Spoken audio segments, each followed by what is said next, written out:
Elville and Associates presents a Client Care Program continuing legal education event. Social Security and Retirement Planning, a hit or myth proposition. The following presentation is for educational purposes only. It is not intended as legal advice or as a substitute for legal advice or legal counseling, and does not create an attorney-client relationship. Okay, good morning everyone, and happy Saturday. And thank you for coming out, and we're very pleased to have you today. And just know that we are very casual here. We've got the cameras rolling, but please feel free to go in down. The restrooms are outside. Jeff's going to explain that. The food is in the back, drinks are in the back. So we welcome you here today to our postponed event in December. Maybe I shouldn't stand too close. And thank you for bearing with us through the snow and the bad weather. And we're very excited to have Mr. Zarnowski here from Boston, who Jeff is going to formally introduce in just a moment. So I'm going to keep my remarks very brief. What you're here today to do is to continue to learn and make your planning work. That's the whole theme of our client care program. So whether you're a Gary Greenhold client or an Elville and Associates client, welcome. And along those lines, always remember that you can bring your family and friends. So we always want you to bring your guests or family and friends whenever you would like. And for those of you who have not had a family meeting yet at our firm, and you're part of the CCP program, make sure that you contact either Gary at his firm or Mary Day Kramer at my firm to have your family meeting if you haven't had that yet. And if you haven't had your annual update yet, remember that at my firm, Mary is going to contact you to have that update meeting. We're going to make sure we always contact you and keep you informed, and Gary will do the same for his clients. Also, if there are specific issues that you're having and you want them worked out or something has not been resolved as part of your planning, make sure that's what part of your membership is for us to resolve those issues on an ongoing basis for you. So remember that we're committed to do that. Okay, a couple of other updates. I recently rented a production studio in Annapolis, Maryland. So in central Annapolis, right off of Chinkopin Round Road, we now have a video and audio production studio. What does that mean to you? That means that if you would like to do an archival legacy video, if we want to call that, to speak to your family through video or your goals and values and so forth that you would like them to know about, please let us know, because that's now part of your CCP membership. So if you want to do that, you're welcome to do that, and you can contact Jeff or I to do that. Jeff is going to talk a little bit more about our April 28th event, which is tax reform. So by then, I guess the government is going to be back up and running. I know Glenn said this morning, they're going to be back up and running by Monday. So hopefully that's the case. But I'm going to go next week down to Orlando to listen to the greatest minds in the country, I guess, talk about tax reform and get my mind around it. And I'm going to come back and we're going to carry on top of this as well. And we're going to share our thoughts with you on April 28th. So we'll be right back here, as far as I know, April 28th at the same time. And we may bring a CPA as well. We may have this roundtable discussion with the estate planning side, the income tax planning side, and we'll bring the CPA as our plan. So with that, Jeff, I'm going to let you introduce Mr. Zarnowski. Oh, by the way, many of you are wearing your favorite jerseys. As you can see, I chickened out. But Mr. Zarnowski was going to wear his Patriots jersey. And I just thought that was hilarious. But anyway, he says he has it out of his car. But anyway, here you go, Jeff. Thank you, Steve. It's great to see such a wonderful turnout today, and thank you for your commitment to your plan and being part of our firms and Mr. Greenwald's firm's client care programs. I see a lot of great jerseys out there. I see one Maryland jersey out there. Thank you so much for supporting the red, black, gold, and white. Go Terps. I should have worn mine today. And I also wanted to acknowledge our newest attorney is here today, Miss Megan McCulloch. You want to stand up? Megan specializes in social security issues and social security disability issues, and she works out of our Baltimore office. So welcome Megan to the firm. She's been here for about 4 months, I guess, at this point. So it's been a pleasure getting to know Megan, and I'm sure some of you may end up working with her as well. So it's my pleasure to welcome Mr. Kurt Zarnowski here as our primary speaker today. Mr. Zarnowski is currently the principal of Zarnowski Consulting, a retirement planning firm which provides expert answers to your Social Security questions. Mr. Zarnowski is the former Regional Communications Director for the Social Security Administration in New England, a position he held from December 1991 until his retirement at the end of 2010. He began his career with the SSA in 1976, and during his 34 years with the agency, he worked with several different management and staff positions in the Boston area. As Regional Communications Director, Mr. Zarnowski was responsible for coordinating the Social Security Administration's public affairs and public information activities in the 6 New England states. In this role, he was a frequent speaker at local and regional events for members of the public. He wrote the chapter on Social Security and retirement planning for the book, The 6 Secrets to a Happy Retirement, which was published by the ATA Press in March 2013. He is also a regular contributor to Retirement Weekly, a MarketWatch publication, and his answers to readers' Social Security questions are seen in both the print and online publications of USA Today. In March 2011, he joined the board of directors of the Massachusetts Association of Older Americans and is currently serving his 3rd year as president of that organization. He also serves on the Massachusetts Money Management Project Statewide Advisory Council and is a member of the New England Pension Assistant Projects Advisory Board, a native New Englander and a Patriots fan. Mr. Zarnowski received his bachelor's degree in history from Hamilton College in Clinton, New York, a master's degree in public administration from Northeastern University. He lives in Norfolk, Massachusetts with his wife Anne, and we're very pleased to have him here today.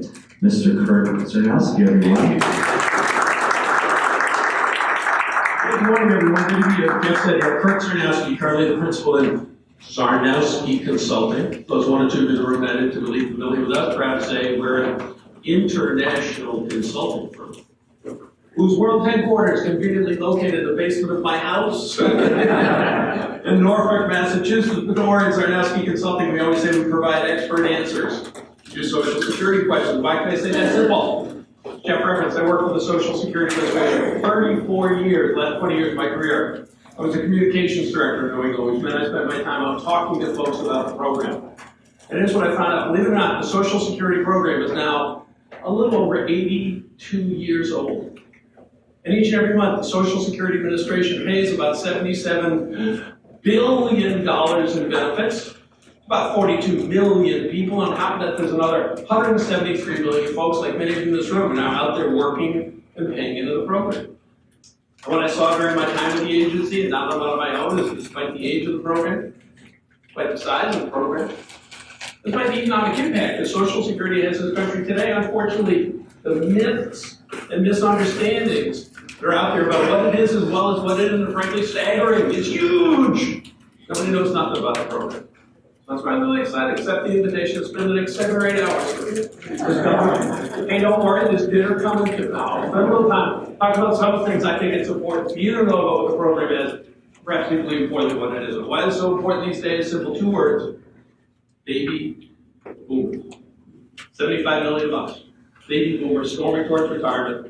Just not starting to wake up to the fact that the retirement world staring us in the face is different than faced by parents and their grandparents. We're starting to recognize that the Social Security program as a guaranteed stream of lifetime income may well be a bigger part of our retirement income than we had ever anticipated. We're also recognizing we don't know as much about the program as we should. So scrambling to catch up. So in our time together today, I want to give you some good, solid information to help you better understand what the program is, help you also recognize what it isn't, and send it down the road to that comfortable retirement we all hope to enjoy.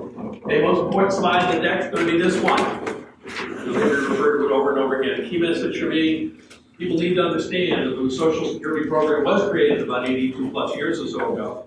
It was put in place, designed to provide you simply with a base or foundation of income that you can count on being there for you each month. but it's a base or foundation of income that you must take steps to supplement, because it was never intended to be anyone's sole source of income in retirement. But unfortunately, these days, about 23% of retiree households, the Social Security money that comes into them each month is virtually the only income they have. Terrible situations. I avoid that happening to you. Simple. By planning for your retirement, you'd be commended. Take the time out of your busy schedule. Spend a little time here this morning planning for retirement, learning about Social Security. Now, for the longest time, the Social Security Administration tried to play a very active role in helping you plan for your retirement. Because back in the day, they used to mail you on an annual basis a paper document, a Social Security statement. Statements start going out back in 1999. They were got on an annual basis. Anyone who was 25 years of age or older would ever paid into the program or was not yet collecting benefits. That statement would show up in your mailbox like clockwork about 3 months before your birthday each and every year. That statement, as you recall, used to give you important retirement planning information, benefit estimates at 3 ages, 62, your full retirement age of 70. The other thing you did so well is provide you a nice year-by-year breakout. What Social Security had recorded as your work and earnings under the program. And it was really important to get that statement and particularly to review the earnings history there, because we'll see in a little bit what you eventually collect each month is directly related to what your work and earnings have been. So a mistake had occurred in crediting you with some of your earnings. It was important to catch it and correct it, because if you didn't, it would have direct impact on what you eventually received. You may have noticed, hey, I haven't got one of those in the mail every year lately. What's the deal? Well, Social Security has changed the way they distribute Social Security statements. And first and foremost, they no longer mail paper documents on an annual basis to everyone over the age of 25.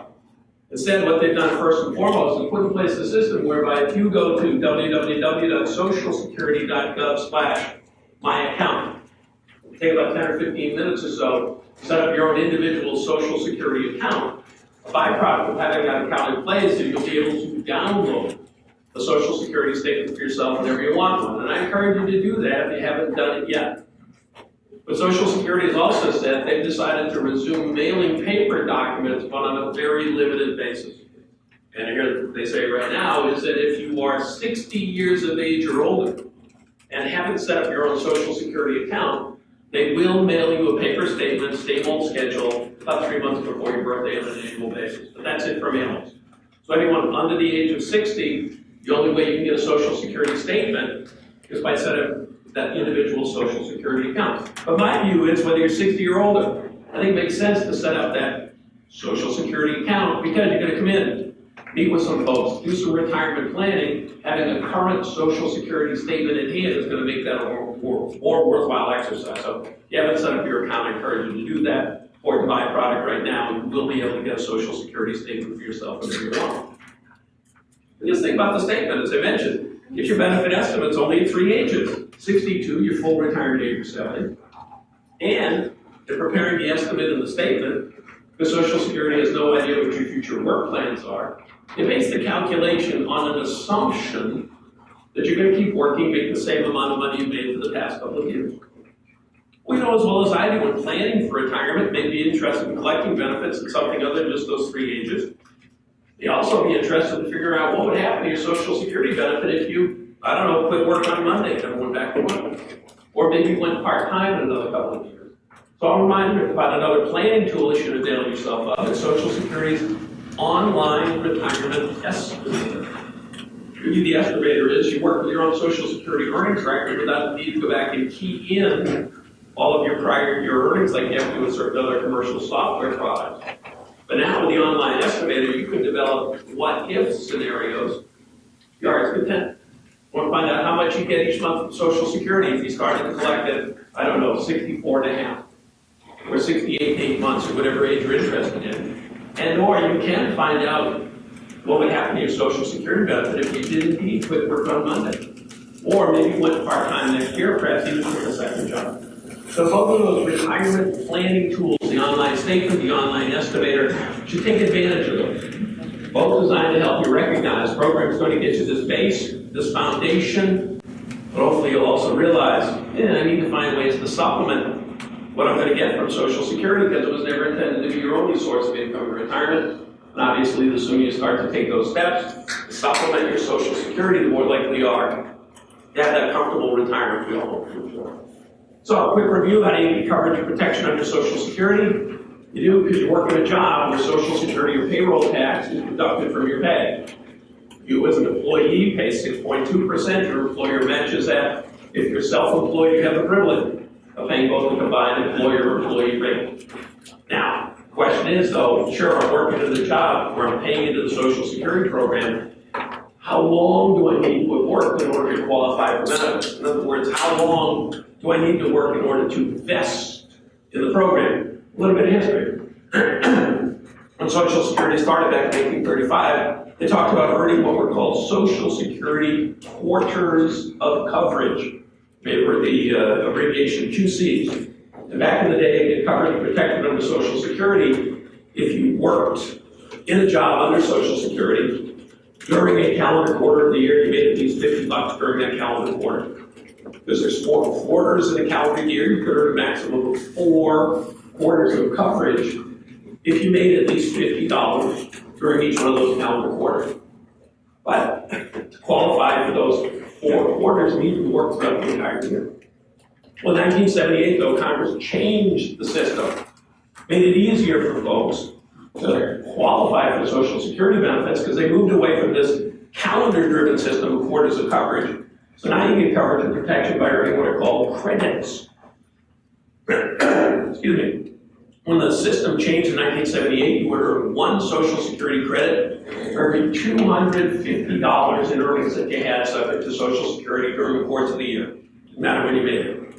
Because you could still earn a maximum of 4 credits during a calendar year. It meant that year, for example, you had earnings of $1,000 or more, you earned your 4 Social Security credits for that year's worth of work. The passage of time, amount of money required to accrue credit has increased. This year you get 1 credit for each $1,320 that you make, again, in the job covered by Social Security. Again, it doesn't matter when you make it, but because you can still earn a maximum of 4 credits. This year, you have earnings of $5,280 or more in a job covered by Social Security. You're going to accrue your 4 Social Security credits for this year. The bottom line is, once you've accumulated 40 quarters of coverage and or credits, the good news is you are now vested, if you will, in the Social Security program. You're insured for benefit, and you will absolutely, positively get something from Social Security each and every month when the time comes. We'll talk about what when the time comes means. We'll talk about how much of that's going to be in a second. But with 40 credits, you get your foot in the door, you're always going to get something. So what happens if you don't accrue 40 credits? Well, unfortunately, you can't qualify for any benefit based on your own work earnings. But it may be possible to collect based on the work and earnings of your spouse. And we'll talk about how that system works as well. So 40 credits, the equivalent of 10 years of work under the system. Excuse me, that's what gets your foot in the door. You have to earn 4 credits in a year. No, you can't earn more than 4. You have to earn 40 consecutive. No. 1 here, 2 here, going all the way back to your very first job. And once you get 40, you get your foot in the door and you're always going to get something. So that's how you qualify for benefits. So let's talk about retirement credit. Excuse me, right back. Oh, I've got water here.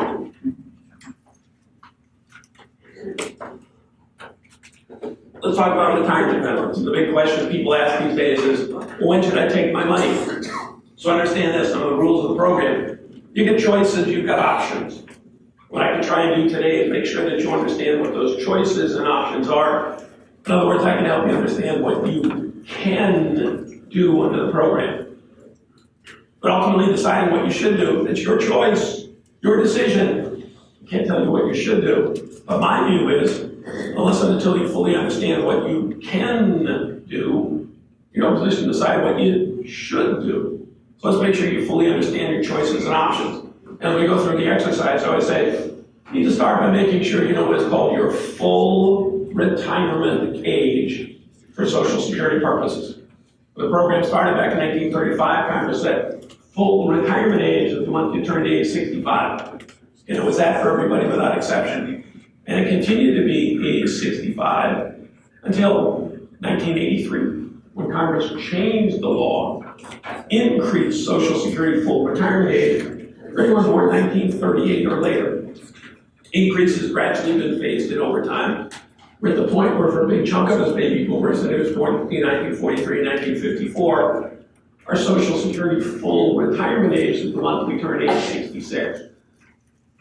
But it's important to note that under current law continues to increase beyond that. Tops out anyone born 1960 or later as a Social Security full retirement age at the month you turn age 67.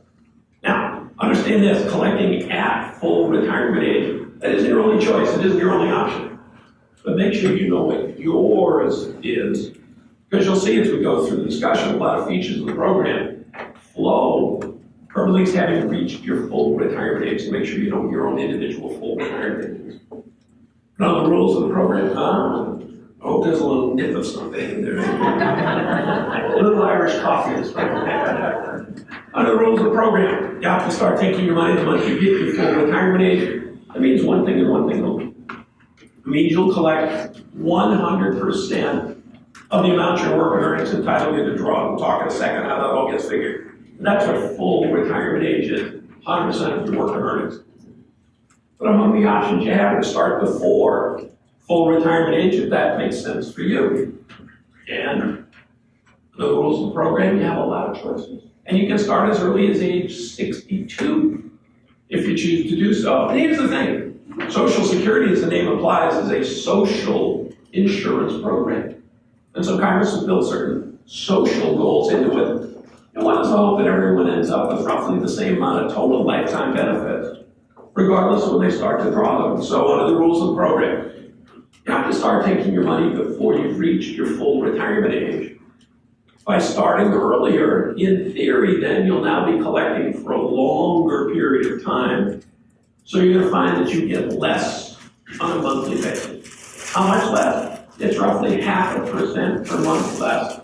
For each month prior to your full retirement age, you have to collect 0.5% per month, about a 6% per year haircut by starting to take your benefits early. And oh yeah, by the way, it's a permanent reduction. None of those myths that are out there, too many folks mistakenly think, yeah, I know I'll start early, I'll get less. But as soon as I hit my full retirement age, my payment will zoom up. No, a permanent reduction. Theory being you're starting earlier, therefore likely collecting for a longer period of time, so you're gonna be less on an individual monthly basis. Incidentally, you don't need to start on your birthday. Don't need to start the first of the calendar year. Whatever point you want makes sense for you, that's when you can start, but understand, you have to start taking your money before you've reached your full retirement age. You get less for the rest of your life. As I mentioned, full retirement age, that's when you get 100%. But among the options you have are way past your full retirement age before starting, if that makes sense for you. And with that social insurance idea in place, if you think about it, now if you have to defer for a little bit, in theory, you'll now be collecting for a shorter period of time. So by all rights, if you waited, your monthly amount ought to be increased, right? And it is. These are called delayed retirement credits. And for each month past your full retirement age, they go up not to collect your own retirement benefit. You're going to find your payment has now been permanently increased by 0.2%. 0.2% per month increase, that translates into an 8% per year increase by waiting. But again, you don't have to not collect for a full year to accrue these delayed retirement credit for each month you defer. Benefit permanently increase. But the key thing is this. These delayed retirement credits only accrue from full retirement age until age 70. Understand this, under the rules of the program, you never have to take your Social Security benefits. Not like there's a required minimum distribution or anything like that. And in fact, more of you in this room would cowboy up and not take your money. The system might not be faced with some of the, you're not buying that for a second. Let me give you an example to illustrate what we're talking about. Because somebody at the full retirement age of 66, and let's say at the full retirement age of 66, she'd receive $1,000 a month. What are her choices? What are her options? I'll oversimplify the example. We'll factor in cost of living increase. Say she wants to start right at the earliest point, right at age 62.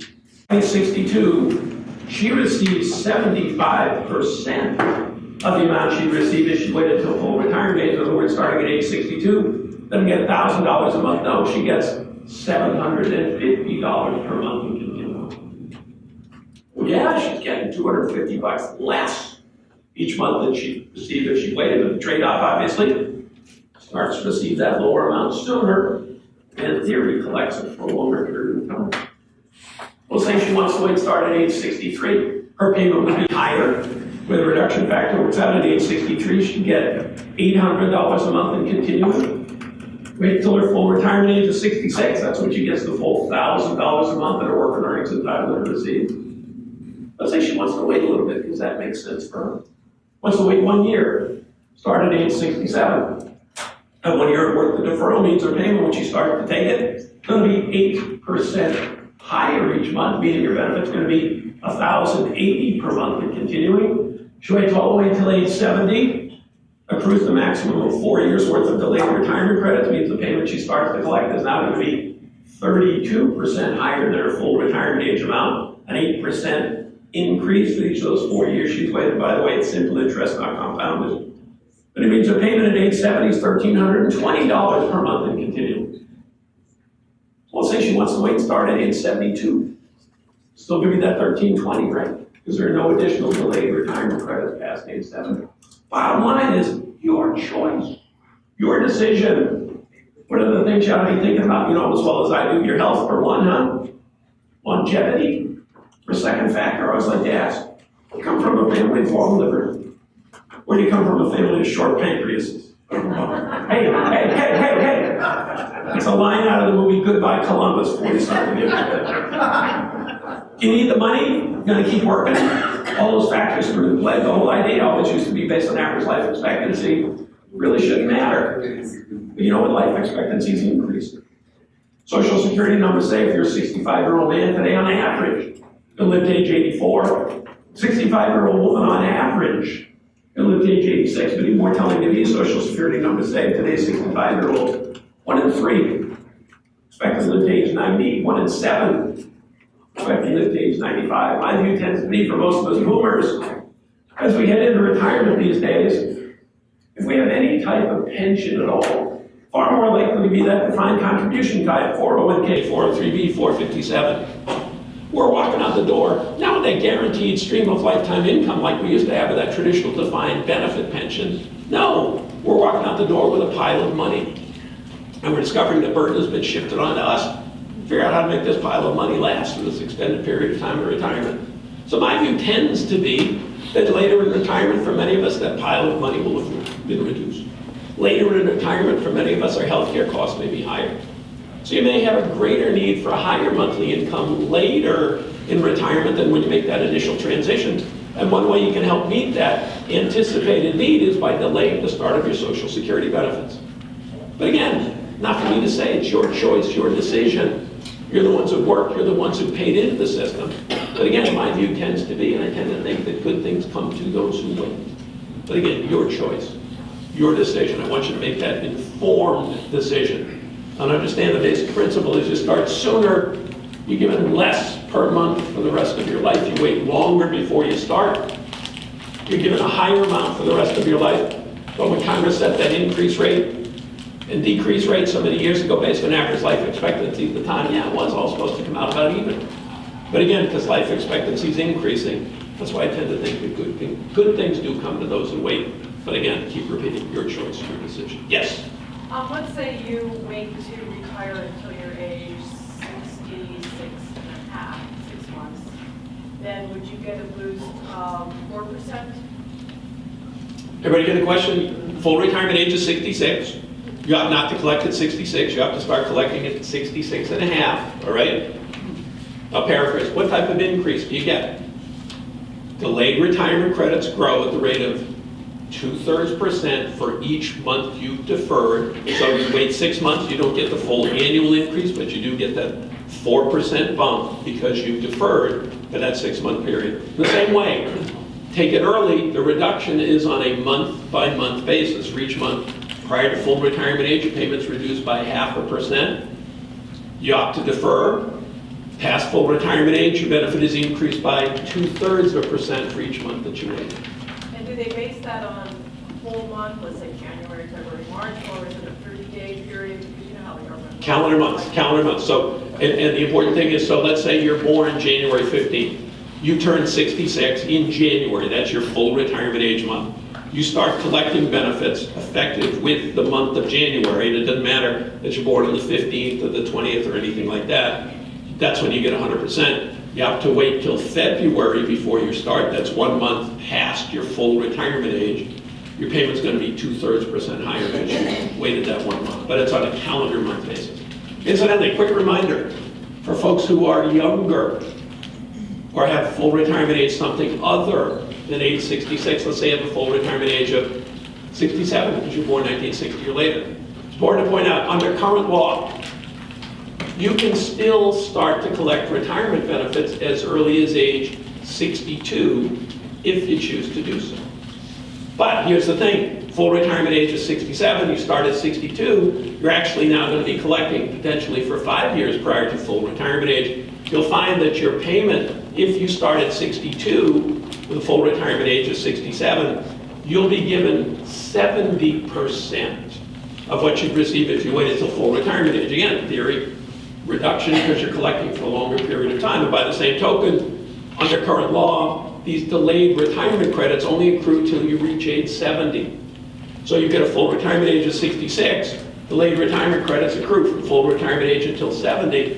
So the full retirement age of 67, you can get a 3-year window in which you can accrue delayed retirement credits. Means, again, under current law, I think this may well be changed, but it means your benefit at age 70 is only going to be 24% higher than your full retirement age amount. Because again, the reduction is on a month-per-month basis.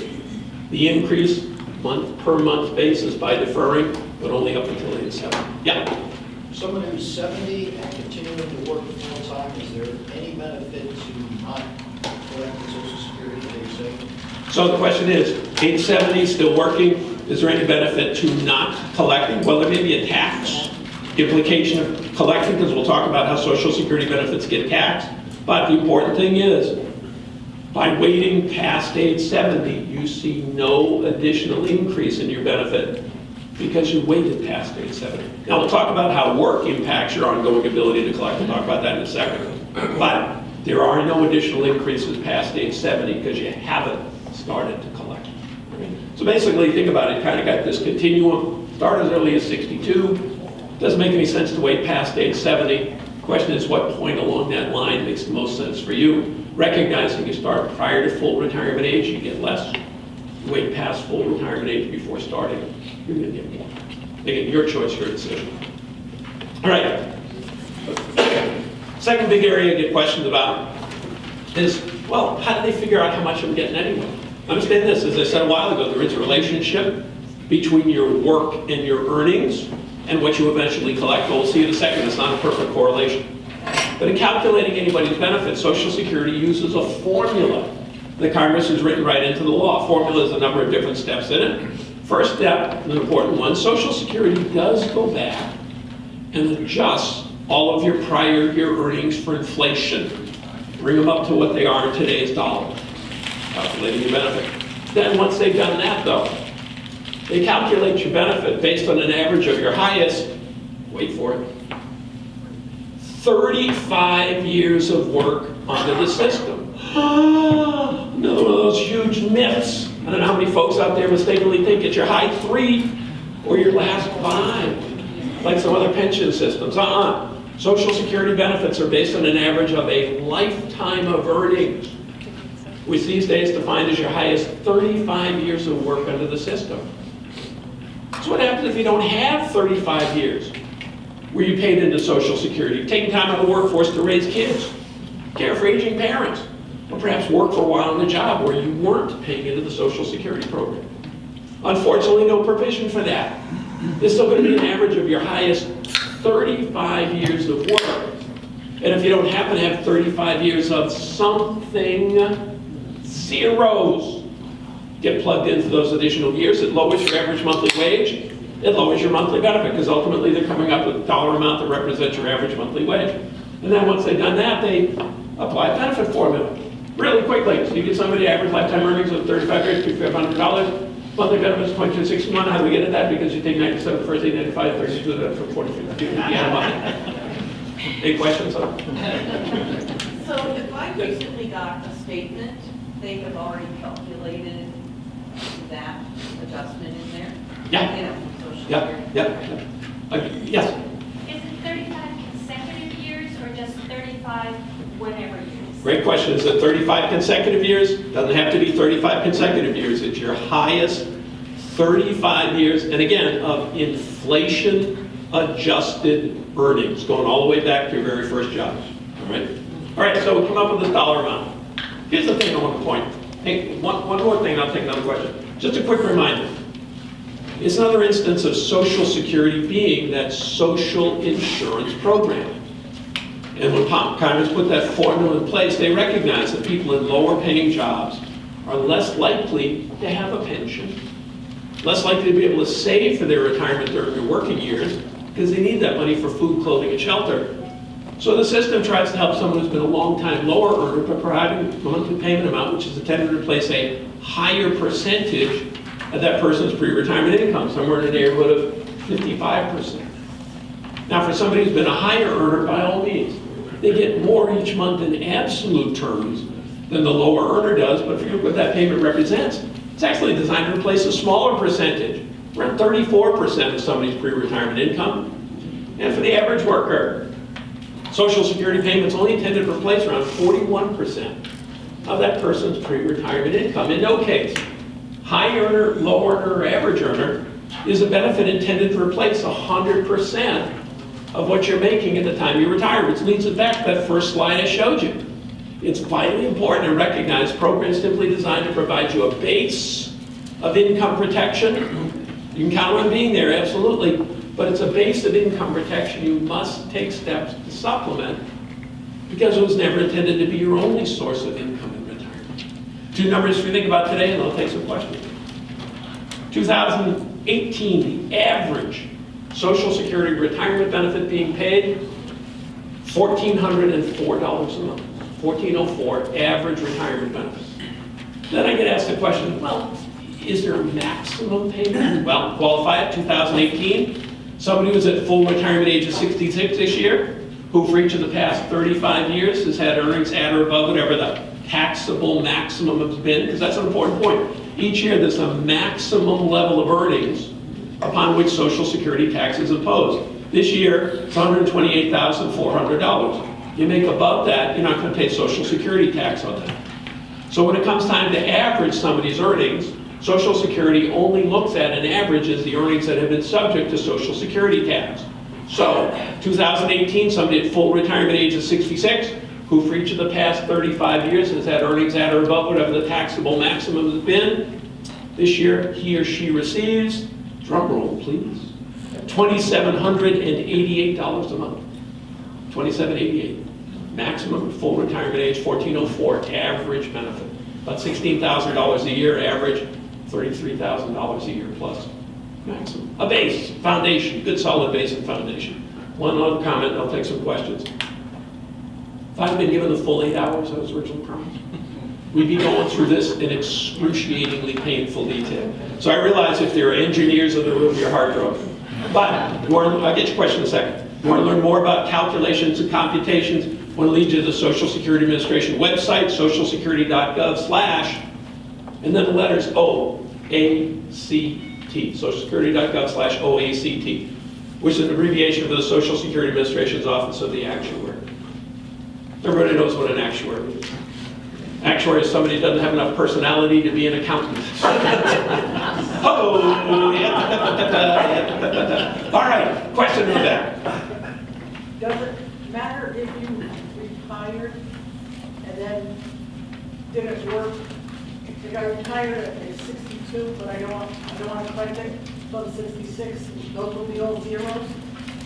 So the question is, I retire at 62. I don't intend to collect until 66. Paraphrase. How's that all get figured? For you, it's always going to be an average of your highest 35 years of work under the system. So whatever it said on that statement that it was in the, I printed printed it out, that will always be my check? Absent future cost of living increases, I but don't know yes. what that means, I don't understand, what are you saying? Can you say it in plain English? Which part? The cost of whatever you said. Sure. So each year, and one of the great things about the Social Security program is, once you qualify for benefits, you can't outlive your money. You're paid month after month after month after month until the month you pass away. And in some cases, even beyond that. And those were not proud moments for us at Social Security when we discovered people get paid. But in addition to being paid every month, the Social Security program includes a measure of inflation protection. And each year that there has been an increase in something called the Consumer Price Index for urban wage earners, the CPIW is the abbreviation, whatever increase has occurred in that CPIW, that gets automatically passed on to Social Security beneficiaries. It's not dependent on a separate vote of Congress. So that's called a cost of living adjustment. Your benefit goes up each year based on whatever the increase has been in inflation during the prior year as measured by that Consumer Price Index.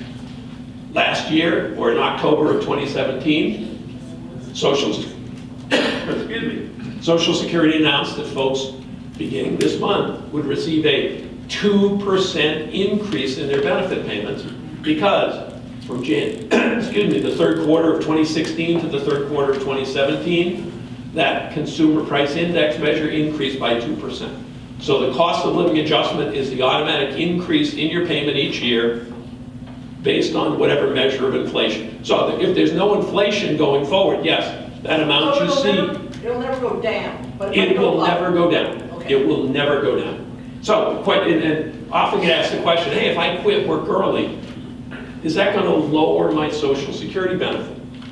And I say, no, it's not going to lower your Social Security benefit, but it probably means that your benefit might not be as high as it would have been had you continued to work and continue to make ever higher amounts right up until your full retirement age. Because for most of us, the way the wage system works, your highest years of earnings tend to be those later in your life. So if you stop work early, you are foregoing, if you will, the opportunity to have higher levels of earnings, which would increase your benefit. But it doesn't lower your benefit by stopping work. It's always based on your highest 35 years, whatever they are. But if you had continued to work and pay in at a higher level, it would result in a higher benefit amount. Yes, sir. Her situation, when you say that it won't be adjusted because she waits till 66, but once she starts collecting, does she get those adjustments?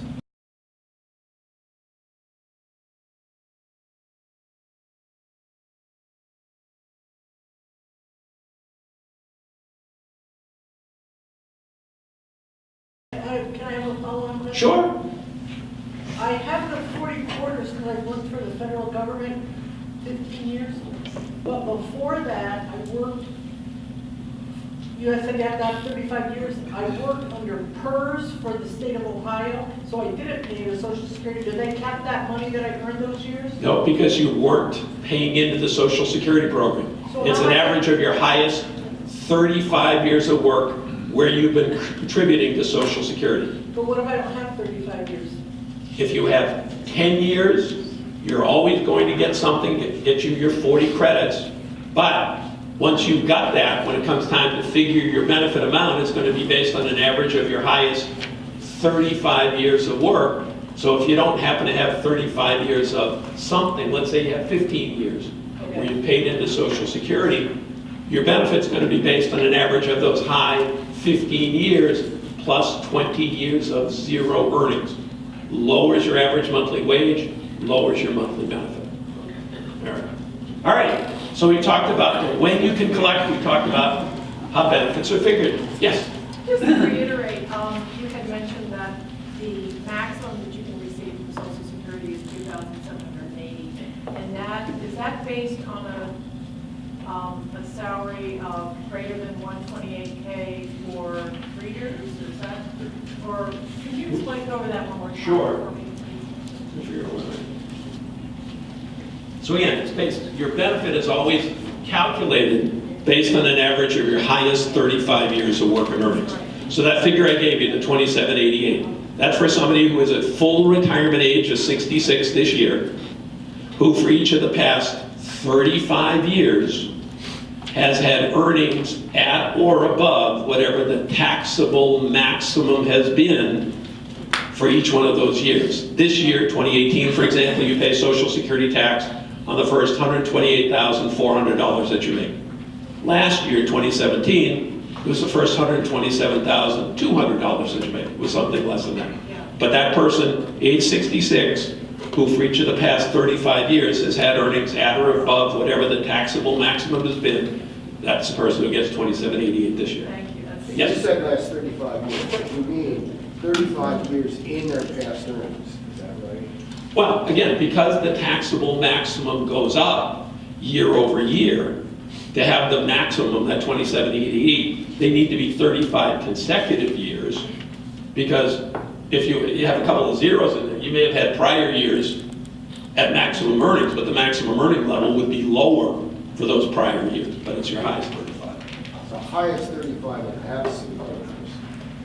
Okay, so if you were at the maximum, you stopped working for 5 years. You're at maximum for 5 years, stop working for 5 years, work at the maximum for another 30 years. You're not going to get as much as if you had been at maximum for those 35 consecutive years. Yes? Where do you find that number for the maximum per year? That's not the same thing as substantial earnings. Absolutely not. Not the same as substantial earnings. Social Security's website has it. Okay, it's on there. It's the taxable maximum. Okay, thank you. All right, so let's talk about working and retirement. Oh, yes, sir. Just for those of us that are anal and really notice stuff, slides, numbers, and the numbers of the amounts are different from what's in our handout, so it's just a little confusing. Yeah, I think we get confused on what we were going to be showing today, so I apologize for that. All right, so We'll make sure that the slides that you're showing are sent out to our client care clients. Right. This week. all right, so let's talk about working and retirement. Get a lot of questions about this as well. Here's another area where it's important to know what your full retirement age is. Because under the rules of the program, you have to start collecting benefits before you've reached your full retirement age. But you want to keep working. You need to understand that you're limited in how much you can earn before it begins to impact your ability to collect. 2018, you're under your full retirement age and working. You're allowed to make up to $17,040 without any loss of Social Security benefits whatsoever. $17,040 or less, you'll be able to collect full Social Security payments for each and every month. Yeah? When you say you can make up to, is that actual wages? That's what I'm going to get to. Hang in there for a second. Hang in there for a second.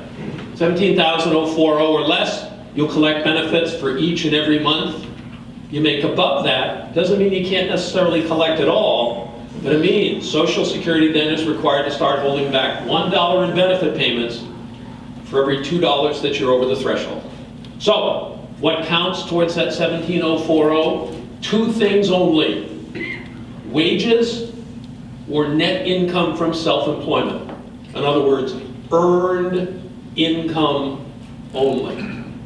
That whole wide world of unearned income you might be receiving, a VA benefit, General Motors pension, 401k distributions, bank interest, dividends. None of that counts towards that $17,040. Earned income only. But the great news is, from the month you reach your full retirement age on, there's no longer any earnings limitation imposed on you whatsoever. From the month you hit full retirement age on, you can work and earn as much as you'd like and collect full Social Security benefits at the same time. Okay, question. If one spouse is working, another is not, and it's the spouse who's not working who wants to claim their retirement, and you're filing a joint return, does the fact that your spouse is working reduce the amount that you're entitled to if you're the non-working spouse? Everybody hear the question? You've got a couple, all right? One member of the couple is working, the other member of the couple is not. The other member of the couple who is not working wants to collect Social Security benefits. Does the earnings of the working member of the couple impact that other member's ability to collect? The answer is no. It's only that other member of the couple if he or she were working. Now, we'll talk about taxation of benefits in a little bit. And in that case, couple filing jointly, all sources of income determine whether or not the person may pay federal income tax on a portion of their Social Security benefits, but the working spouse's earnings don't impact whether the non-working spouse can collect in the first place. It may mean they pay federal income tax though on a portion of their benefits. We'll talk about that in a second. So anyway, yes, sir?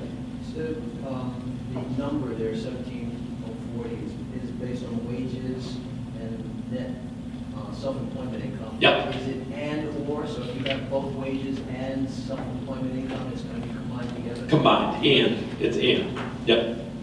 All right. So as I said, full retirement age on, work and earn as much as you want and collect at the same time. Now, get a lot of questions from folks who say, hey, you know what?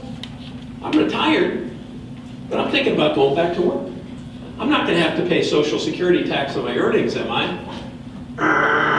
If you're in a job covered by Social Security, you will absolutely pay Social Security tax on those earnings, which is good news for the good folks up the road at Social Security because they can use the money these days. But there's potentially good news for you.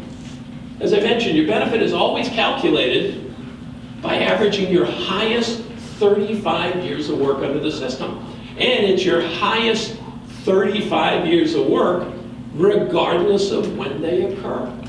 So even if you consider yourself retired, you go back to work, you're in a job covered under Social Security, you pay into the system. If the earnings that you have are higher than the lowest of the 35 years that Social Security had been using to calculate your benefit, the great news for you is end of the year, you file your tax return. Social Security does a match. They will automatically recompute your benefit. They'll drop out that low year, plug in that new higher year of earnings, and you'll be due a benefit increase going forward. And this ability to increase your payment through additional work and earnings, it continues forever. Delayed retirement credits, that bump because you're not collecting, yeah, that stops at 70. No additional bump past age 70 by not collecting.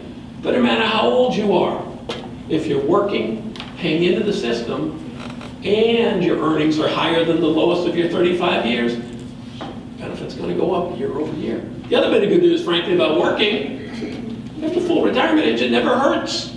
You've been a high-priced executive. But in retirement, take a part-time job at the local golf course, driving the beer cart around. Make a couple $1,000 at the end of the year. That couple $1,000 is probably going to be lower than the lowest of your 35 years of earnings. So what happens to your payment going forward? Nothing. It's always based on the average of your highest 35 years of work. So a while ago I said I think good things come to those who wait. I think good things can come to those who work as well. Understand that after full retirement age, there's no earnings limitation. You can work and earn as much as you want and collect at the same time. And there's always a possibility that those additional earnings will increase your payment going forward, but it will never decrease it. Never decrease it. All right, keep pressing on here. So what I want to do is spend a little time talking about spousal benefits, survivor benefits, divorce spousal benefits, then bring you up to date on some changes that occurred a couple of years ago, and some Social Security claiming strategies that couples had been utilizing as a way to optimize or maximize their lifetime Social Security benefits. Claiming strategies were altered by passage of something called the Bipartisan Budget Bill, passed in November 2015. Made changes to these claiming strategies that couples had been utilizing. So it's important to understand how spousal, survivor, and divorce spousal benefits work so you can understand the changes to the claiming strategy. Social Security spousal benefits. Program's been around about 60 or 70 years or so. Put in place by Congress to support the model of the Cleaver household. You had Ward and June. But Ward Cleaver, he was the breadwinner. Ward Cleaver worked. He came downstairs each morning. He was impeccably dressed. He left the home, briefcase in hand. Now, we don't really know where he went or what he did, right? But Ward Cleaver worked. June Cleaver, prototypical American housewife of the 50s and 60s. Well, she came downstairs each morning, impeccably dressed, wasn't she? She had pearls and high heels on at 8 in the morning, for God's sakes. But June Cleaver never worked a day outside the home in her life. Her job was to have brownies and milk available for Wally Pandasek.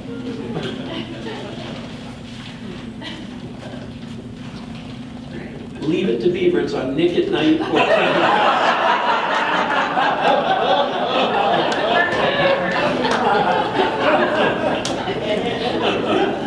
June Cleaver, her job is to have brownies and milk available for Wally and the Beav, right? Social Security supports the Cleaver model in the following way. Ward Cleaver, breadwinner. At his full retirement age, he'll get a benefit based on whatever that mysterious work was. So let's say he gets $1,000 a month. June Cleaver, as his spouse, at her full retirement age, she's going to be eligible to receive a monthly payment equal to 50% of Ward's full retirement age amount, or in our example, $500 a month. That will be paid to her in addition to the $1,000 paid to Ward, and it'll be paid to her even though she may not have worked a day outside the home in her life. Now, for June Cleaver to collect, a few conditions have to be met. First, Ward needs to be collecting. All right, Ward Cleaver needs to be collecting in order for June to be able to receive benefits. Second, for June to collect, she has to be at least age 62. Earliest age a spouse can collect, no different than on the retirement program. If she's at her full retirement age, which she claims, she'll get the full 50%. If she's younger than that, her payment amount's reduced. Again, the theory being starting earlier, collecting for a longer period of time, given a lower amount. And third, important to remind folks, June's spousal payment is based on 50% of Ward's full retirement age amount, not 50% of what he may actually be collecting. So for example, Ward, full retirement age amount $1,000, but he opts to wait till age 70, so he's actually receiving $1,320 a month. June's spousal payment is still only going to be $500 at her full retirement age, 50% of his full retirement age amount.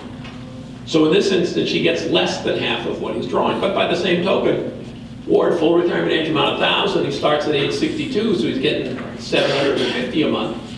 At full retirement age, June's still going to get a full $500 a month. 50% of the full retirement age amount. But that's the 50s and 60s. Flash forward the 70s, 80s, beyond, because now in all likelihood, June Cleaver will have worked outside the home, will have paid into the Social Security program, will have earned a benefit on her own. How do those work together? Well, let's say Ward's got his $1,000, but June's got a benefit of $800. They head to the local Social Security office together. Ward gets his $1,000, June gets her $800. Social Security's about to say goodbye and good luck, and June goes, ho, ho, ho, ho. Wait a minute. Can't fool me. Where's my $500 spousal payment? At that point, the good folks at Social Security go, sorry, June. Under the rules of the program, it's important to note that as Ward's spouse, you can collect that 50% of his full retirement age amount or your own, one or the other, whichever one is higher, but you don't get both at once. Because her own $800 benefit in our example exceeds 50% of his full retirement age amount, that's what she collects. Now, say she hadn't worked that much, though, so her own benefit was only $250. Well, at that point, Social Security would give her an additional $250 to move her from her own up to that 50% of his full retirement age amount. But spousal benefits, 50% of the higher earner's full retirement age amount, or the individual's own, one or the other, not both at once. By the way, the program's completely gender neutral. What do I mean by that? Simple.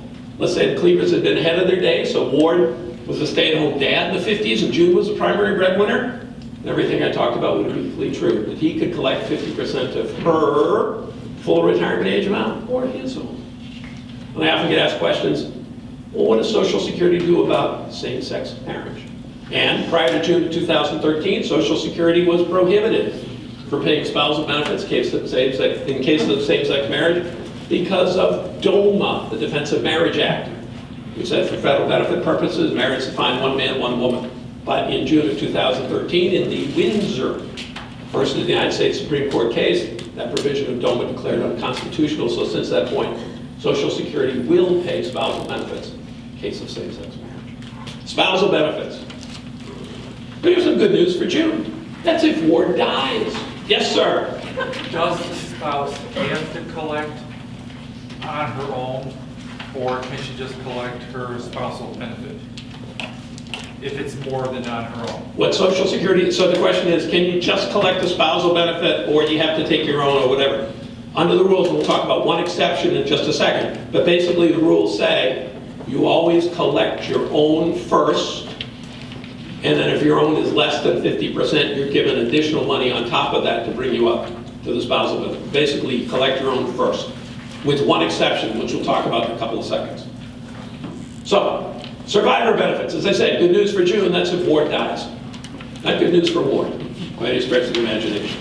But now with survivor benefits, we're talking about a payment rate, not 50% of his full retirement age amount. No, we're talking about 100% of what he's collecting at the time he passed away. Oh yeah, still, or her own, one or the other, not both at once. So for example, Ward's getting 1,000, June's getting 800, Ward dies. Well, the good news for June is she'll begin to receive an additional $200 a month, moving her from the 800 she'd been getting on her own up to the $1,000 level that he had been collecting. That's the good news. Bad news again, as I said, one or the other. So just keep in mind, while they were alive, they were getting $1,800 a month in Social Security income. He passes away while her individual payment goes up. In essence, her old benefit goes away. Just something you need to plan for. A couple other things about survivor benefits. Start to collect as early as age 60.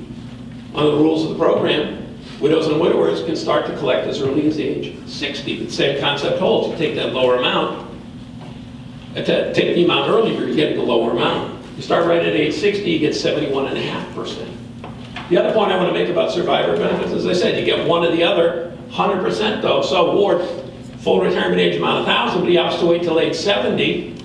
So at the time he passes away, he's getting $1,320 a month. Better news for June is her benefit increases in the 800 past the 1,000, all the way up to that $1,320 that he didn't receive. So just keep this in mind in deciding when to start to draw your own retirement benefit. Recognize that by opting to wait, not only is your own payment higher once you start to draw it, but it also means that any survivor payment that could be made is going to be higher as well. By starting sooner, you're getting less.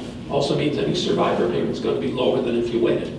Incidentally, it's Ward's benefit amount if he was collecting payments at the time he passed away, or what he would have been drawing had he started collecting the month he passed away. So Ward, full retirement age 66, intends to wait to age 70, passes away at age 68, never having drawn a penny.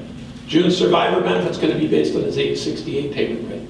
It won't be 32% higher than his full retirement age amount because he hadn't lived all the way to 70, but it will be 16% higher. Those delayed retirement credits that he had been accruing by waiting do mean that her survivor payment is higher. Again, another reason good things come to those who wait. Yeah? All this is independent of the survivor's income or retirement status.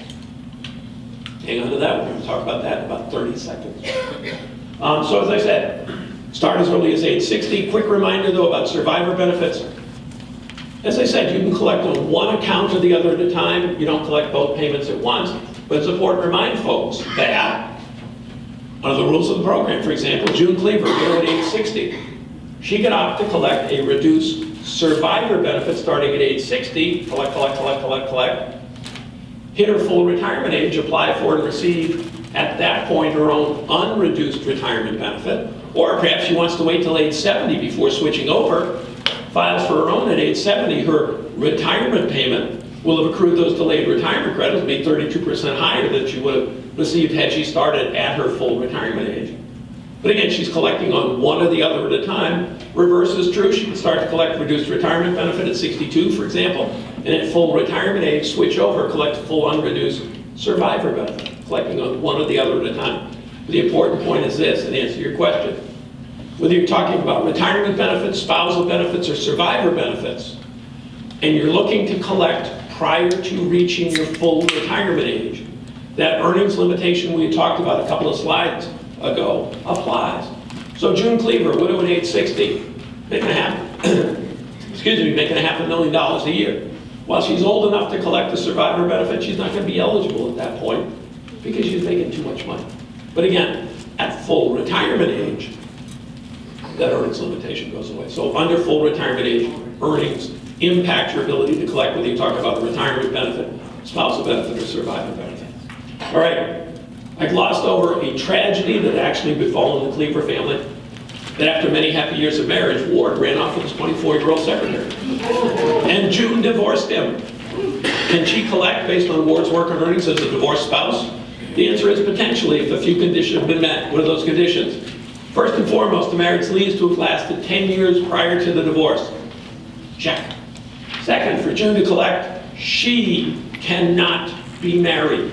For her to collect as a divorced spouse, she cannot be married. Ward, the cad, he could have remarried that young hussy without impacting her ability to collect, but she cannot be married. Thirdly, she has to be at least age 62. Earliest age a divorced spouse can collect, no different than regular spousal benefits. But there is one advantage that accrues in cases of divorce that doesn't apply if the marriage were intact, as I mentioned. They're still married. June can't collect as a spouse unless and until Ward's actually collecting.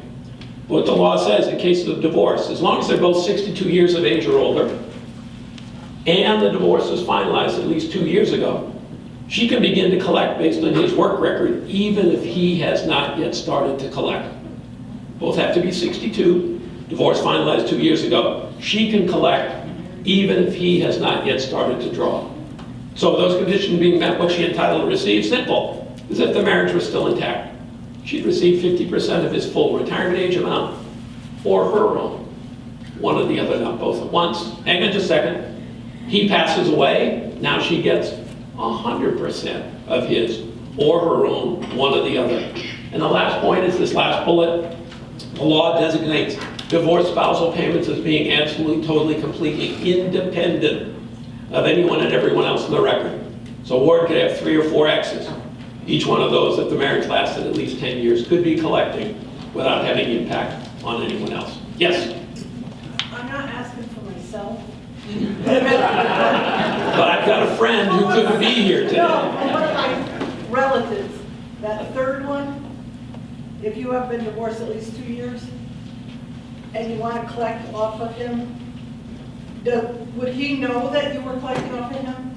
So the question is, and I'll paraphrase, how did Privacy Act impact all of this? Under the rules of the program, there is absolutely no way that Social Security should be informing him that she's collecting.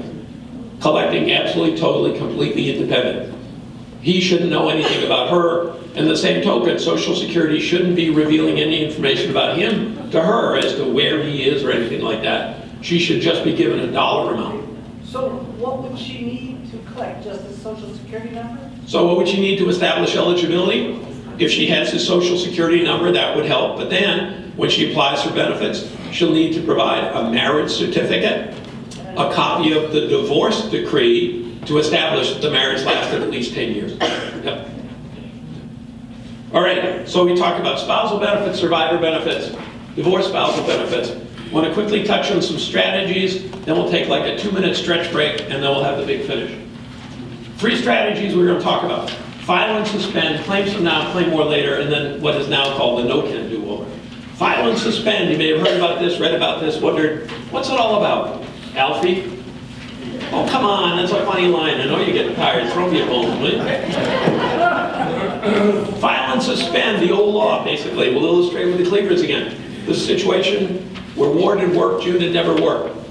Ward Cleaver, though, having attended the Zarnowski Consulting Seminar, decides he wants to wait until age 70 before beginning to collect his own retirement benefit.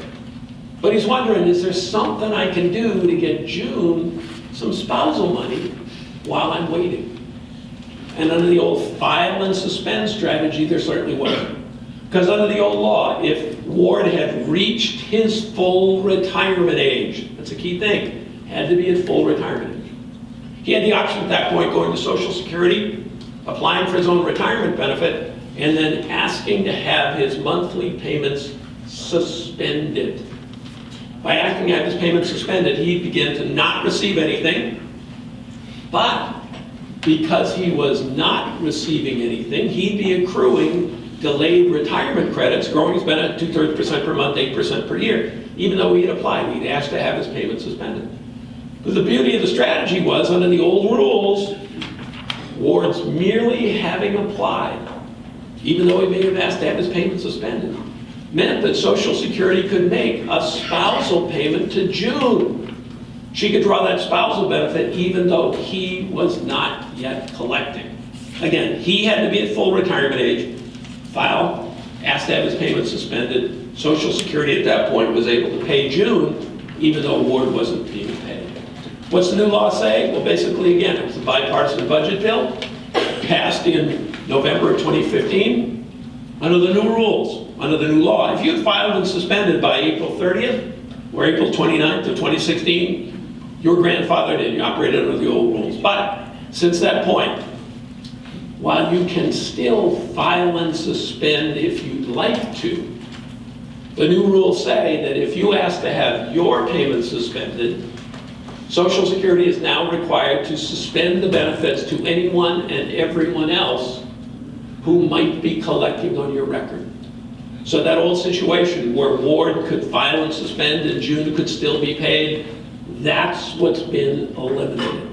Again, he can still file and suspend if he wants, but if he has to have his payment suspended, Social Security can't pay June, it can't pay anyone else in the record. So it really wrung out any advantage to the file and suspend strategy. So since April 29th of 2016, file and suspend really long gone, hard to find. All right. The other strategy though, claim some now, claim more later. This has a longer shelf life, and it's something you should be aware of because you may still be able to take advantage of it. Claim some now, claim more later strategy. We'll illustrate with the cleavers again. Excuse me, but this is a case where Ward and June both work. Ward, full retirement age amount $1,000, June, full retirement age amount $800. June, not having attended the Zarnowski Consulting Seminar, is collecting. But Ward, he still wants to wait till age 70, but he's wondering, is there something I can do to get me some money while I'm waiting? And under this claim some now, claim more later strategy, there certainly was. June's collecting.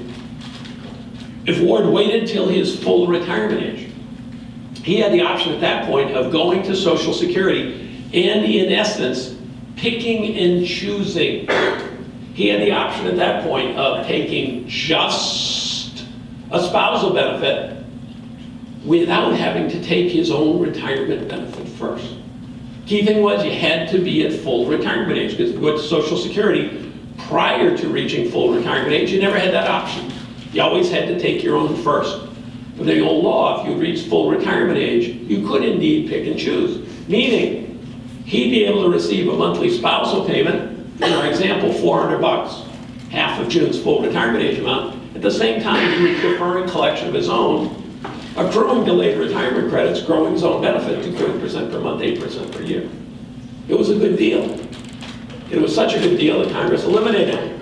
Because basically what they said, and again, they had a longer phase-out period, the new law basically says, if you were born January 1st, 1954 or earlier, born January 1st, 1954 or earlier, then at your full retirement age, if your spouse is collecting, you still have the option of picking and choosing. You still have the option of taking just a spousal benefit without having to take your own retirement benefit first.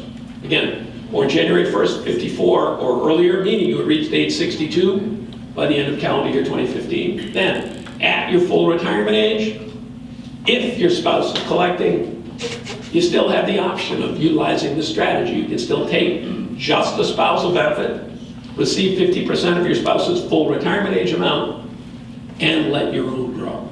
But, born after January 1st, 1954, in regards to this strategy, in the vernacular, you are S-O-L,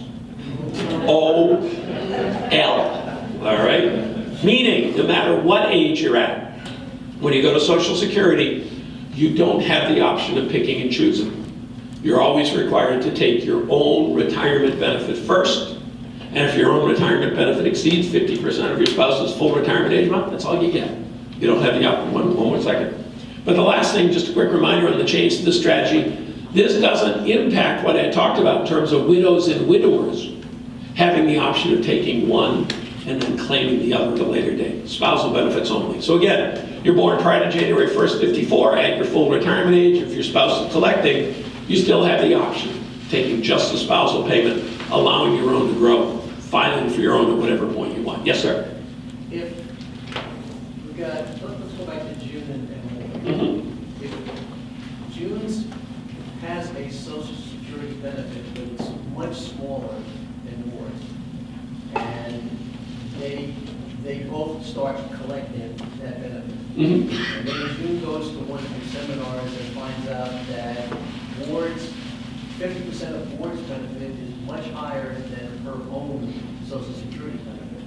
Can she at some point change what she's collecting from her own towards 50%? So the question is, if technically she wouldn't change, she would continue to draw her own, and she'd be given additional money to move her up on top of that. But that should, Social Security, part of the application process for her or for Ward asks about, is your spouse collecting, designed to try and identify situations like that and pay her right away. So she doesn't have a right to pick and choose, but she'd be due additional money. If she started collecting before Ward did, Yep. then the answer to that question on her application would have been no, but it became yes.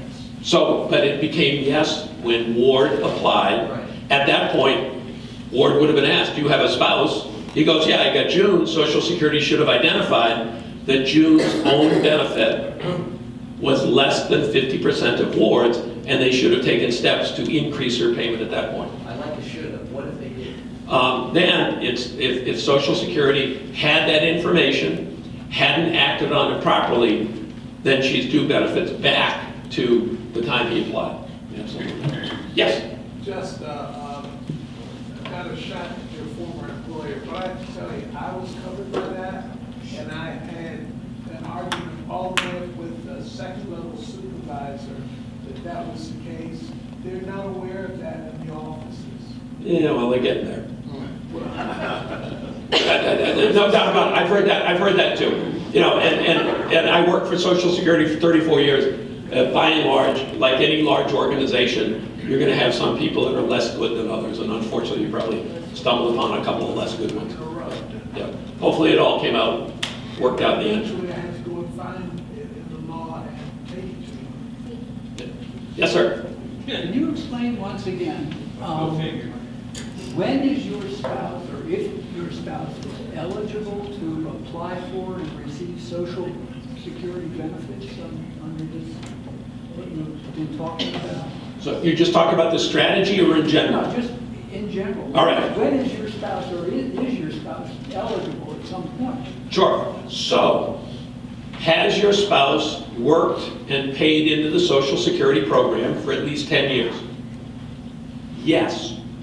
Meaning the spouse can potentially collect a Social Security retirement benefit based on the spouse's own work record, now, as early as age 62. Right, independently. Now, Then you apply for benefits. At the point that you begin to collect, Social Security compares your spouse's full retirement age amount with 50% of your full retirement age amount. And if hers is less than 50% of yours, at that point, she's due additional money to move her from her own retirement benefit up towards that 50% of yours. your spouse is Jude Cleaver. She's never worked. She's never paid into Social Security. At what point? When Ward starts to collect.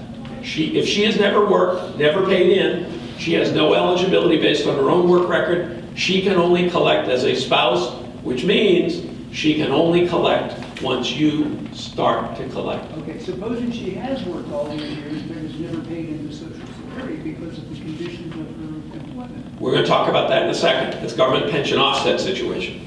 We'll cover all of those because I know it's important in this area. Yeah? Anyone born January 54 or earlier, does that apply to the worker or the spouse? No, good question. So what it applies to is the person who wants to take just the spousal benefit. So Ward Cleaver has, if he's born prior to January 1st, 1954, he's at his full retirement age. If June is collecting then, meaning she could have started at age 62. She could be 62 now collecting. As long as she's collecting, doesn't matter when she was born. But for him to be able to just take the spousal benefit, it applies to him. And then when he starts getting his own, he gets jacked up, and so does the wife's. Absolutely. At that point, once he starts to collect, she maybe do some additional money at that I point. gotta say, I'm glad I came to this seminar. I'm glad you came too. Wear that goofy Capitals jersey. Funny, you don't look Russian. Yes. So the difference between this and the file and suspend is file and suspend, you can collect the spousal benefit without anybody actually collecting the Social Security. So in this case, the ward has to be collecting the Social Security for June to be able to do this. Right. That's one of the couples. Yes, in this case, somebody has to be collected. Yes. When you're talking about claiming Social Security, Yeah. are you talking about money or Medicare? No, we're talking about money. Only money? Money. We'll talk about Medicare in a second, real quickly. All right, just a quick reminder. Sorry. May have heard about or read about something called the Social Security do-over. Just want to bring you up to date on that. Social Security's always had in place a process by which if you changed your mind about collecting benefits, you could undo what you had done. The secret was, for you to undo, you simply repaid any benefits that you would receive. Social Security never charged interest. So what had evolved probably a decade or so ago was a strategy that, for example, Ward Cleaver starts to collect at age 62. Collect, get that reduced amount. Age 70 goes back to Social Security and says, hey, I changed my mind. Want to undo what I had done 8 years ago. Social Security go fine, figure out how much he received, pay that money back without any interest being charged. That meant that Ward at that point was free to file a new application, and his ongoing payment rate would not be the age 62 rate he'd been collecting at for 8 years, but it'd be his age 70 rate.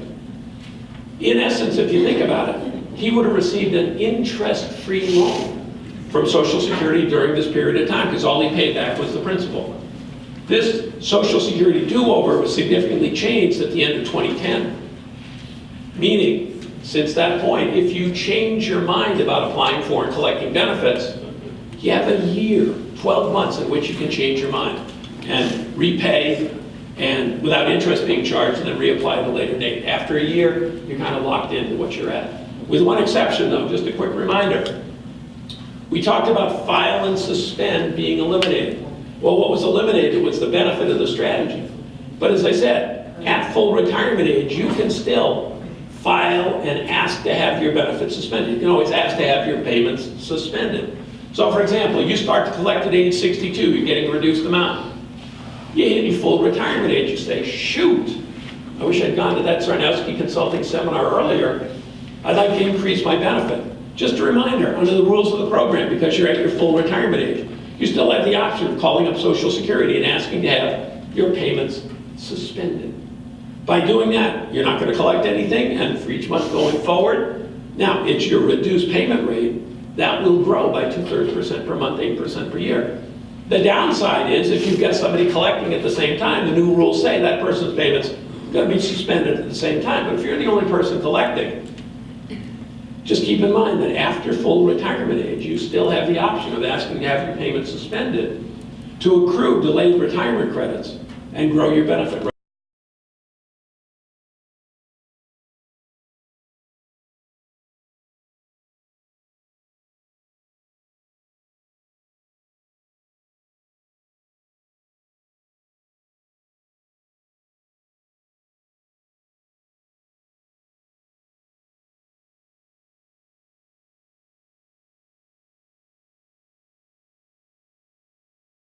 Last sentence, you're saying that the other party, the other spouse has to suspend. If the other spouse is collecting as a spouse on your record, that's what the file and suspend is. You know, if you ask to have your payment suspended, Social Security suspends everybody's. But there's no other person collecting on your record. This is one way you can increase your benefit. All right, yeah. So what's the benefit of that? Oh, so you, suspending? Yes. Yes, so basically, again, you start at 62, you get 75% of your full retirement age amount. You hit full retirement age, you go, shoot, I could use a higher benefit. Assuming you don't need the money, you can now grow that payment, even though you started collecting early. Yep. All right, yes? Can you suspend after age 70 if you wanted to? No benefit suspension only applies till age 70 because voluntary suspension in the law is only to accrue delayed retirement credits. You don't have an option after age 70. All right, may take 8 hours after.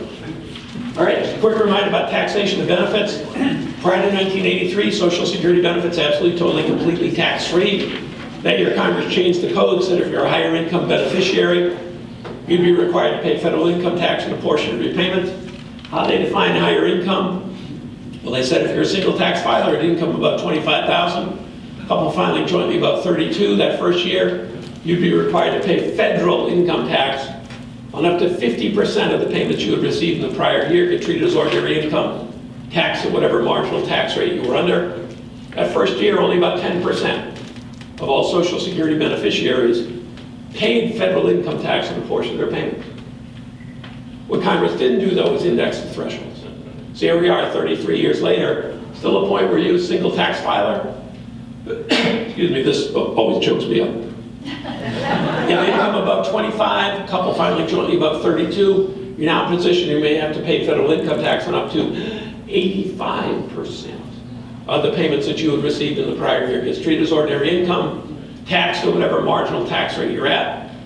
These days, about half of all Social Security beneficiaries at the end of the year do pay federal income tax on a portion of their payments. 15%, always tax-free, up to 85%, counted as, treated as ordinary income. My wish for everybody in this room is that you pay federal income tax on your Social Security benefits. Why? Because I want you to have more than $25,000 in retirement income as a single person, more than 32 as a couple. You should all aspire to pay federal income. That's not going anywhere. End of the year, Social Security sends you 1099, use that filing a tax return. Question asked, does Social Security automatically withhold a portion of my benefits every month? No, they don't do it automatically, but if you'd like to have voluntary tax withholding, you can ask to have it done. So taxation of benefits, just keep that in mind. Quick reminder, we touched on this. Great thing about Social Security, cost of living adjustment each year, but it's based on the increase in the consumer price index, 2% kicked in this year. Quick reminder, how do you file for benefits? You're interested? You have 3 options. You can file online, you can visit a local office, or you can call Social Security's toll-free number, 1-800-772-1213. Ask to make an appointment. You know why it's called an 800 number? Because you have to dial it 800 times before they answer, right? All right, quick reminder about Medicare. Medicare has a number of different parts to it. It applies, it's a federal health insurance program for people who are 65 or older, who've been collecting Social Security for 2 years, 24 months, diagnosed with ALS, kidney failure, and there's a new category of people exposed to environmental hazard. With Medicare, a bunch of different parts to it. Part A of Medicare, hospital insurance, at age 65, if you've been working and paying into the Social Security and Medicare program for at least 10 years, basically you're paying a 1.45% Medicare tax. That's on top of the 6.2% Social Security tax you pay. 10 years worth of payment of that Medicare tax entitles you to receive Part A at no cost to you at age 65, and that's an important point. Medicare eligibility is age 65. May be different, or when it started, it was the same as full retirement age for Social Security. Full retirement age for Social Security is 66 and climbing. Medicare eligibility hasn't changed. With Part A, you're admitted to the hospital to pay a deductible. After that, Medicare pays your inpatient hospital stay. Part B, this is the thornier issue, whether you need it or not. With Part B, that helps pay for non-inpatient stuff. There's no work requirement for Part B. You want it, you pay a premium. Base premium this year, $134 a month. With Part B, there's a deductible. This year you pay a first $183. After that, Medicare covers 80% of the approved charges. Medicare provides that base of health insurance coverage, just the way Social Security provides a base of income protection. If you're collecting Social Security benefits, your Part B premium automatically deducted from a Social Security benefit. You take Part B of Medicare and not collecting Social Security, you get billed on a quarterly basis for your premium. Part D of Medicare prescription drug coverage. It's the latecomer to Medicare. Been around since passage of the Medicare Modernization Act in 2003. Kicked in 2006. Provides prescription drug coverage. The fundamental difference, though, Part D is offered through private insurance companies. You want Part A and or Part B, you sign up with Social Security. You want a prescription drug plan for Medicare, you need to have either Part A or Part B, but you sign up with a insurance company. I want to spend most of my time, though, quickly touching on the importance of signing up for Medicare on a timely basis. Because if you don't sign up for Part B on a timely basis, you may face delays in coverage and be forced to pay a higher premium. For most people, as I said, Medicare eligibility is age 65, and you're given what is called an initial window of enrollment opportunity. It's a 7-month window, 3 months before the month you turn 65 to 3 months after. You sign up for Medicare Part B during that initial window, you're good to go. Get your coverage right away. You only pay the base premium. If you don't, though, sign up during that initial opportunity, you may face delays in coverage and higher premium payments. And generally, you don't sign up during that initial opportunity, you try and sign up at a later date, you're forced to enroll in what is called the general enrollment period, which is January, February, or March. Your coverage doesn't become effective till July, and you are whacked. This is a technical term in the law. You are whacked with a 10% premium surcharge for each year you could have been covered under Medicare but weren't, with one exception. The exception is, if at the time you turn 65, the reason why you don't sign up for Part B of Medicare is because you were covered by your employer group health plan or by your spouse's employer group health plan, because you're still an active employee or your spouse is still an active employee, then you get a jail-free card. You have the opportunity to sign up for Medicare when that employer coverage ends, get coverage right away, not be faced with any type of premium surcharge. A couple of things. It's got to be because you're an active employee, a current employee. You can't be covered under your employer plan as a retiree. COBRA doesn't count, all right? Because with COBRA, you have employer coverage, but you're not an active employee. So just be aware of that. Why is there this disincentive, if you will? Simple. Medicare's insurance. Basic insurance policy. Want to pool the risk. Get as many people paying at the earliest point. Congress recognized that they didn't have this incentive, if you will, to get people to sign up early. Perfectly healthy people at 65. Wait around. I'll get questions in a second. Wait around. And then when they got sick, they'd sign up for Medicare, then probably would have important financial shortfalls, even more than they have now. So just be aware of that. You had one first, then you. Go ahead. Let's say you're going to retire at, let's say next June, and you want to do the Medicare Part B. How soon, and you're actively employed, how soon before that June retirement date do you need to be applying for B? So the question is, how far in advance do you need to apply? The question here specifically is about Medicare, but it applies for any type of Social Security benefits. Social Security can accept an application no more than 3 months in advance of the month you either want to get Medicare coverage or start your Social Security benefits. So you're retiring June 30th, you want your Medicare coverage effective July 1st, meaning anytime April 1st on, you can apply for Medicare coverage to be effective in July, maximum of 3 months in advance. Okay, and then they start taking it out that July. Correct. Okay, very good. Yeah. I think that just clarified. I was trying to figure out when you talked about the initial enrollment period, 3 months before and 3 months after, if you did, 3 months before, when would you actually be covered? And The first day of the month you turn 65. Perfect. Yep. Thank you. Yeah. Yes, sir. You said COBRA doesn't count as TRICARE, which is a government pool. With TRICARE, are you working? Yes. So you have TRICARE as you're an employee and you have TRICARE? Well, I have TRICARE as a retired military. Yeah. Working. TRICARE doesn't entitle you to sign up for Medicare Part B late. However, if you have employer coverage because you're working, that would entitle you to. But TRICARE isn't related to employment status. All right, big finish. Just a quick reminder, Medicare, they get their own 800 number, their own website. Want to touch on 2 provisions of the Social Security program that impact folks who work in a job and draw a pension based on work where they have not been paying into the Social Security program. One is called the elimination provision. The other is called government pension offset, windfall provision, government pension offset. Hopefully on the table out there, among the handouts I have for you, fact sheets on both of these.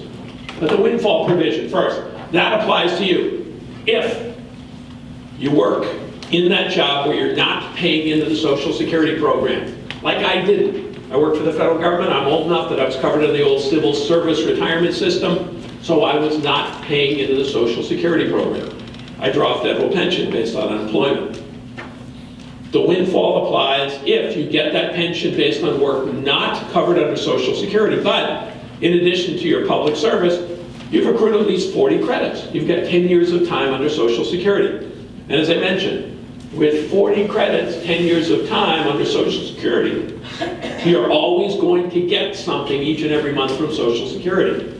That's the good news. The bad news is because of the windfall provision, the amount that you collect each month, in all likelihood, won't be as high as it would have been if you didn't have that public pension, because the windfall provision requires Social Security to use a different and admittedly less generous formula to calculate the amount of your Social Security retirement benefit. But you're always going to get something. A lot of people mistakenly think, even in my 10 years, I'm not going to get anything. No, with the windfall provision, you're always going to get something.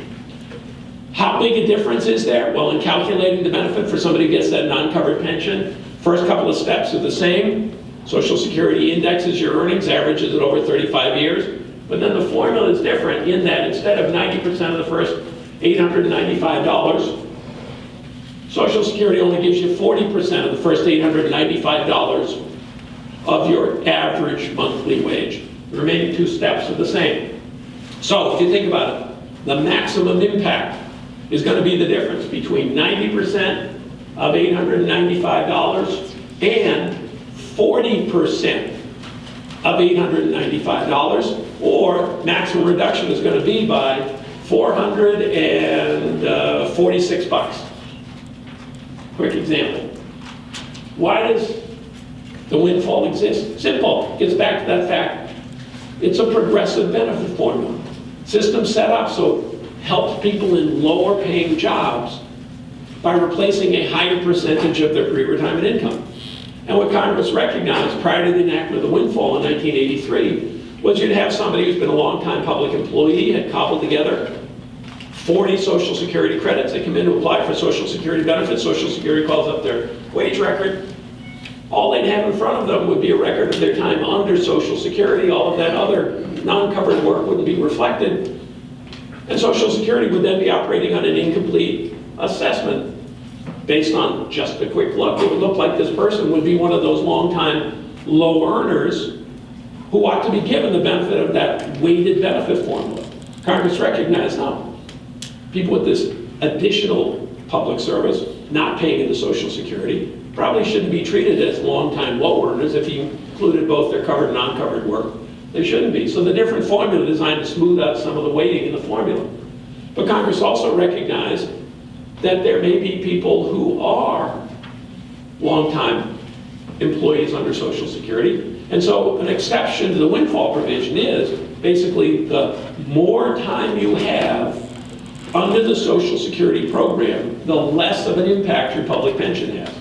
And it works out. You have more than 20 years of time where you've worked and paid into the Social Security program, and it's at a substantial earnings level this year, around $23,000. But the more time you have under Social Security, the less of an impact your public pension has on you. Because if you think about it, the more time you've had under Social Security, the more accurately your Social Security wage record reflects your actual economic status. And it works out, you have 30 more years under Social Security, you get a full regular Social Security benefit, even with that public pension. Quick reminder, what triggers the windfall is receipt of the pension. Receipt of the pension. So, for example, You're a public employee. You hit your full retirement age. You haven't retired yet.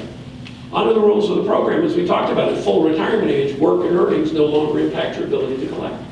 So you could, if you wanted to, go to Social Security, apply for your own retirement benefit, be paid that even though you were still working, and because you had not yet started to draw your pension, the windfall provision wouldn't apply, and you'd receive your full benefit. Only after you retired and started to draw your pension would the windfall provision be applied. So again, you're always going to get something, in all likelihood, won't be as high as it would have been if you didn't have that public pension. You first. Does the windfall provision apply to the spouse? We'll talk about that next. Yes? Okay, I'm subjected to this, and I'm working towards having my 30 years, which should occur as of April 1st. And from what I understand is from January to April 1st, I have to accrue substantial earnings for 2018, which is 27 point something K. So as long as I have that amount accrued for my gross income, I'm golden and it won't. The windfall won't apply to you. Yeah. Yeah. So I don't have to work a full year, it's just that. Yeah, once you cross that threshold. All right.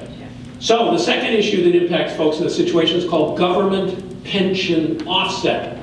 This situation where you get that public pension, again, based on work where you weren't paying into Social Security, but now you're not looking to collect a benefit based on your own work record, you're looking to collect benefits as a spouse, divorced spouse, or survivor, widow or widower. And here, frankly, the news is not as good.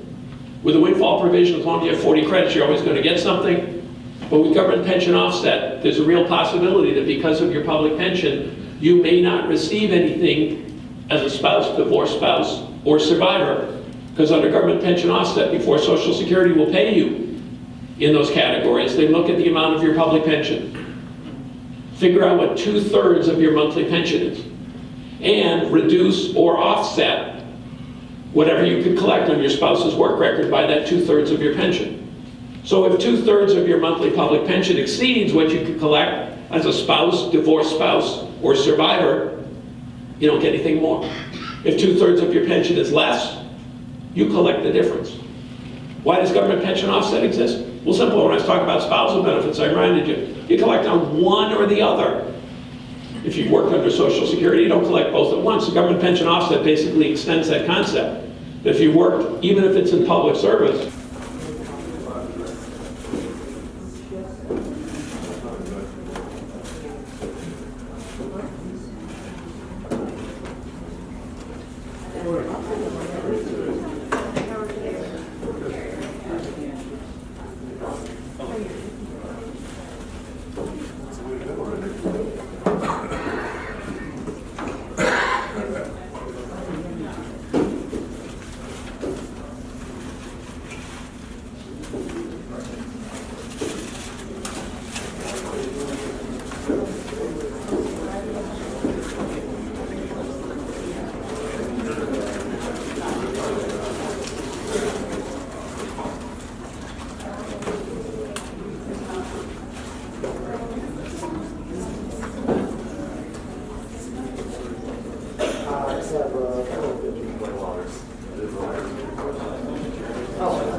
Maybe next time we'll just maybe chat a lot. We'll get started here in about 2 minutes. Easy.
All right, good morning, everyone.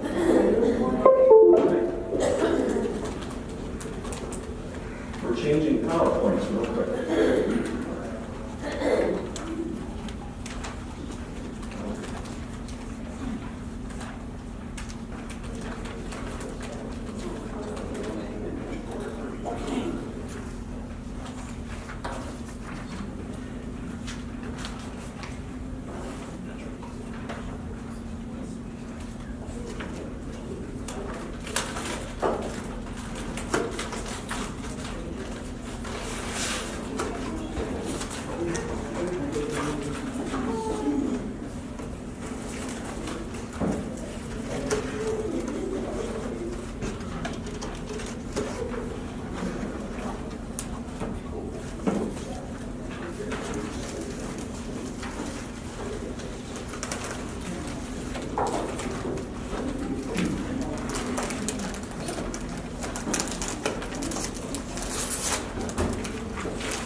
Okay, good morning, everyone, and happy Saturday. And thank you for coming out, and we're very pleased to have you today. And just know that we are very casual here. We've got the cameras rolling, but please feel free to go in, down. The restrooms are outside. Jeff's going to explain that. The food is in the back. Drinks are in the back. So we welcome you here today to our postponed event in December. Maybe I shouldn't stand so close. And thank you for bearing with us through the snow and the bad weather. And we're very excited to have Mr. Zarnowski here from Boston, who Jeff is going to formally introduce in just a moment. So I'm going to keep my remarks very brief. What you're here today to do is to continue to learn and make your planning work. That's the whole theme of our client care program. So whether you're a Gary Greenwald client or an Elville and Associates client, welcome. And along those lines, always remember that you can bring your family and friends. So we always want you to bring your guests or family and friends, whatever you would like. And for those of you who have not had a family meeting yet at our firm, and you're part of the CCP program, make sure that you contact either Gary at his firm or Mary Gay Kramer at my firm to have your family meeting if you haven't had that yet. And if you haven't had your annual update yet, remember that at my firm, Mary is going to contact you to have that update meeting. We're going to make sure we always contact you and keep you informed, and Gary will do the same for his clients. Also, if there are specific issues that you're having and you want them worked out or something has not been resolved as part of your planning, make sure that's what part of your membership is for us to resolve those issues on an ongoing basis for you. So remember that we're committed to do that. Okay, a couple of other updates. I recently rented a production studio in Annapolis, Maryland. So in central Annapolis, right off of Chinkapin Round Road, we now have a video and audio production studio. What does that mean to you? That means that if you would like to do an archival legacy video, if we want to call that, to speak to your family through video or your goals and values and so forth that you would like them to know about, please let us know because that's now part of your CCP membership. So if you want to do that, you're welcome to do that, and you can contact Jeff or I to do that. Jeff is going to talk a little bit more about our April 28th event, which is tax reform. So by then, I guess the government is going to be back up and running. I know someone's, like Glenn said this morning, they're going to be back up and running by Monday. So hopefully that's the case. But I'm going to go next week down to Orlando to listen to the greatest minds in the country, I guess, talk about tax reform and get my mind around it. And I'm going to come back back and we're going to carry on top of this as well, and we're going to share our thoughts with you on April 28th. So we're going to be right back here, as far as I know, April 28th at the same time. And we may bring a CPA as well. We may have this roundtable discussion with the estate planning side, the income tax planning side, and we'll bring a CPA as our plan. So with that, Jeff, I'm going to let you introduce Mr. Zarnowski.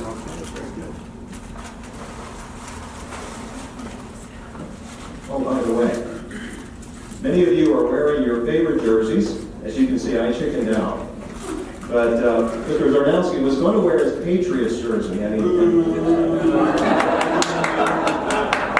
I just thought that was hilarious. But anyway, he says he has it out of his car, but anyway, here you go, Jeff. Thank you, Steve. It's great to see such a wonderful turnout today, and thank you for your commitment to your plan and being part of our firms and Mr. Greenwald's firm's client care programs. I see a lot of great jerseys out there. I see one Maryland jersey out there. Thank you so much for supporting the red, black, gold, and white. Go Terps. I should have worn mine today. And I also wanted to acknowledge our newest attorney is here today, Miss Megan McCulloch. You want to stand up, Megan? Megan specializes in Social Security issues and Social Security disability issues, and she works out of our Baltimore office.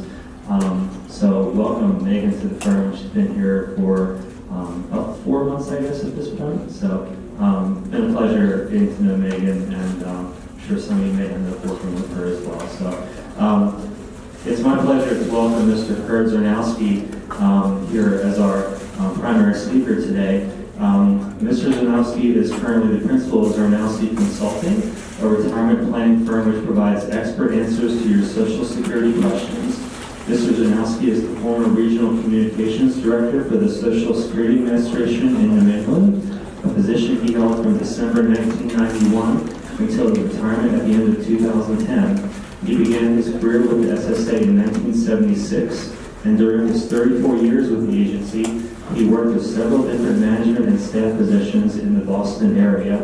As Regional Communications Director, Mr. Zarnowski was responsible for coordinating the Social Security Administration's public affairs and public information activities in the 6 New England states. In this role, he was a frequent speaker at local and regional events for members of the public.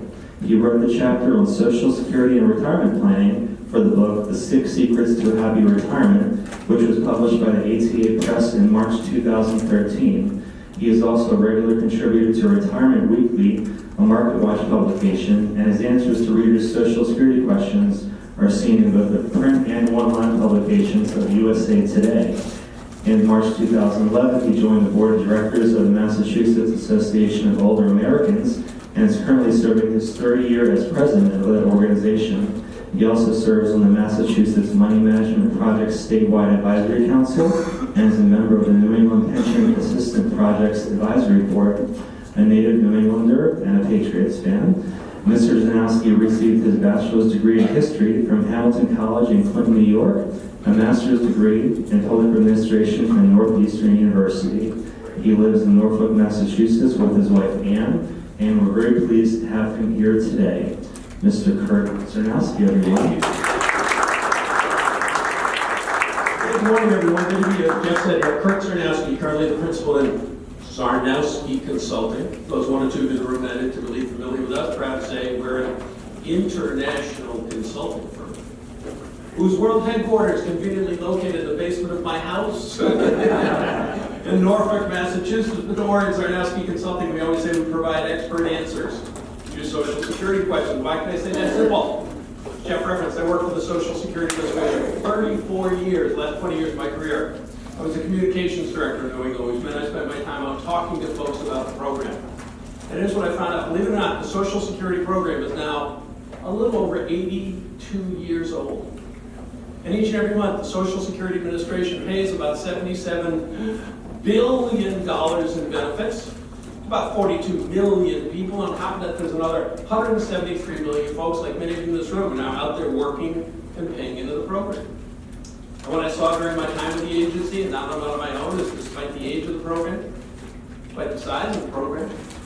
That's by the economic impact that Social Security has in this country today. Unfortunately, the myths and misunderstandings that are out there about what it is as well as what it isn't are frankly staggering. It's huge.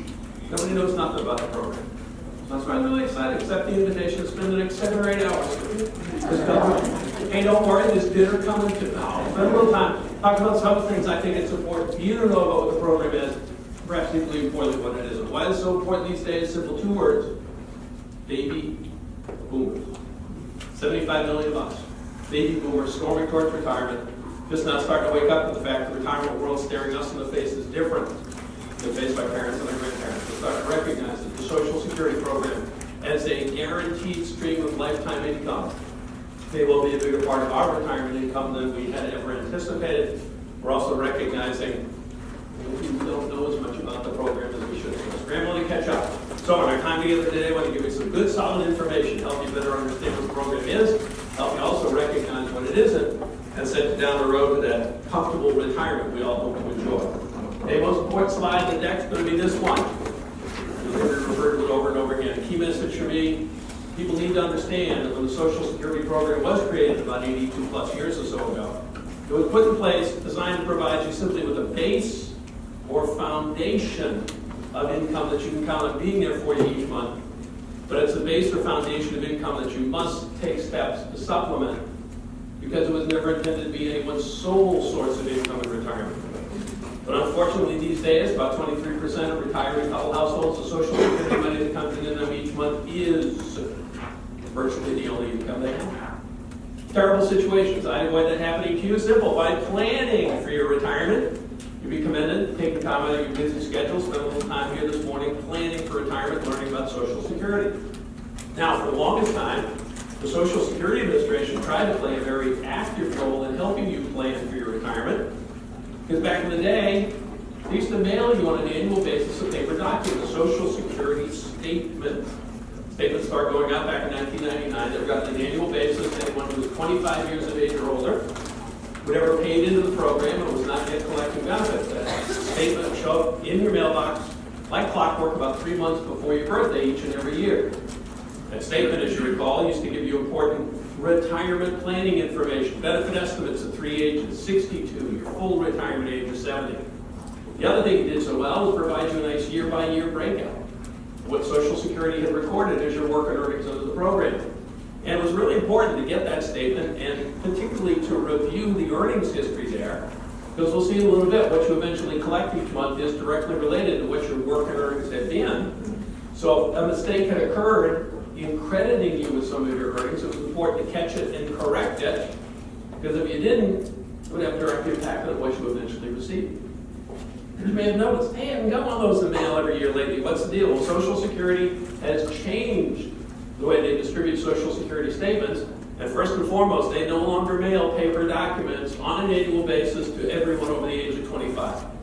Instead, what they've done first and foremost is put in place a system whereby if you go to www.socialsecurity.gov/myaccount, it take about 10 or 15 minutes or so to set up your own individual Social Security account.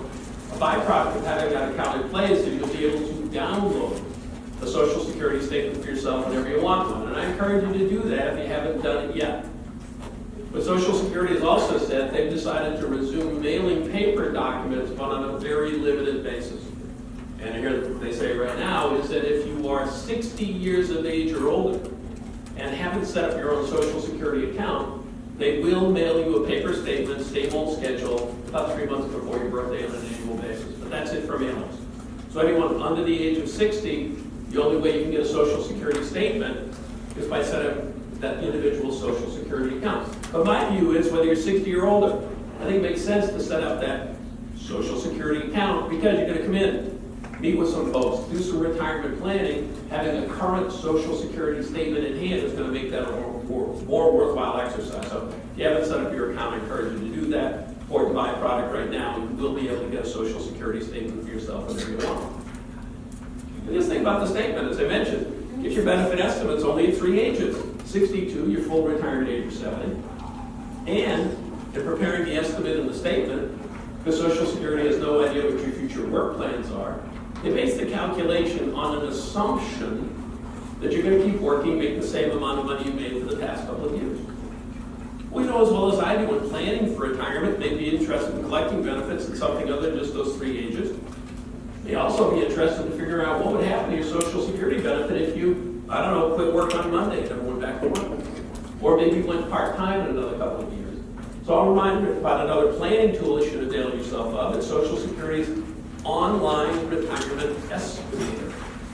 Really, the estimator is you work with your own Social Security earnings record without the need to go back and key in all of your prior year earnings like you have to do with certain other commercial software products. But now with the online estimator, you can develop what-if scenarios. Your heart's content. You want to find out how much you get each month from Social Security if you started to collect it, I don't know, 64 and a half, or 68 and 8 months, or whatever age you're interested in. And or you can find out what would happen to your Social Security benefit if you did indeed quit work on Monday. Or maybe went part-time next year, perhaps even took a second job. So both of those retirement planning tools earned a benefit on your own that exceeds what you could collect on your spouse's Social Security work record. You don't get both at once. So again, with a windfall, you're always going to get something, but with government pension offset, if 2/3 of your pension is more than what you could collect on your spouse's work record, you don't get anything more. Yes, sir? You now haven't talked anything about if someone is collecting disability Social Security. What happens if the spouse is divorced, they're collecting Social Security disability, but can they collect on their former spouse's record if that amount would be greater than their disability? Yes. So as they're collecting disability, the amount Social Security paid on disability is as if someone is at full retirement age. If that amount is less than 50% of their ex's full retirement age amount, they're going to be due some additional money. Absolutely. And does the ex-spouse have to be collecting for them to collect the spousal? In divorced spousal cases, no. Has to be at least age 62. Divorce has to have been finalized at least 2 years ago. But the ex doesn't need to be collecting in divorced spousal cases. All right. Like Lady Godiva, I must come to my close. Oh, come on, throw me a bone on my way out of here, huh? I always like to end up where I started. Just a quick reminder, we've covered a lot of stuff. If you haven't, take questions. If you haven't, I know Sergei Ovechkin has some things he wants to cover. Just a reminder, Social Security is a hugely important program, but you got to recognize designed to provide that base, that foundation of income, but it was never intended to be your only source of income in retirement. Sooner you recognize that, take steps to supplement it, more likely are to have that comfortable retirement all of us Patriot fans hope to enjoy. So I thank you for your time, and I'll step aside for a moment. I'm going to hang around and take questions.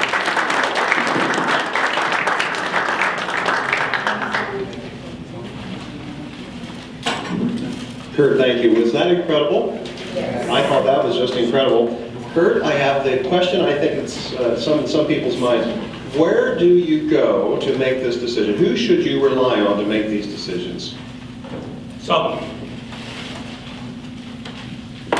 it's important to understand the role of the folks at the Social Security Administration. They're not financial advisors. They can't tell you what you should do. Their role is much in the same way that I talked about today. They can help you understand what you can do, but they can't tell you what you should do. So in going in and talking to folks at Social Security, you can't go in, sit down and say, what should I do? My advice instead is have done research like we talked about today, and then when you go and sit down with somebody at Social Security, pose the question is, well, can I do? For example, you go in and say, I just want to take my spousal benefit right now. I'm 62 right now. I just want to take my spousal benefit and take my own at 70. They're going to go, no, you can't do that. Because you were born after January 1st, 54, you always have to take your own first. So again, you got to do a little bit of research. The Social Security website has a great deal of information. You know, talking to experts is always good. But you can't depend on, you don't count on the Social Security folks to act in the role of advisor and tell you what you should do. Hopefully they're giving you accurate information about what you can do, but ultimately deciding what you should do that's your choice. And Kurt, are you available for further consulting? Oh, absolutely. All right, very good. Just wanted to know And your contact information is on the handout. Yeah. Very good, very good. And I just want to say before Gary comes up and makes his remarks, the client event, those of you who were not at the client event a couple of months ago, that video is now available. So if you would like to get the client event video, you were not able to attend, please let us know. And I wanted to, before we adjourn, I wanted to thank Jeff for being here today and for all of his hard work in the background there and setting up. And Gary, your remarks.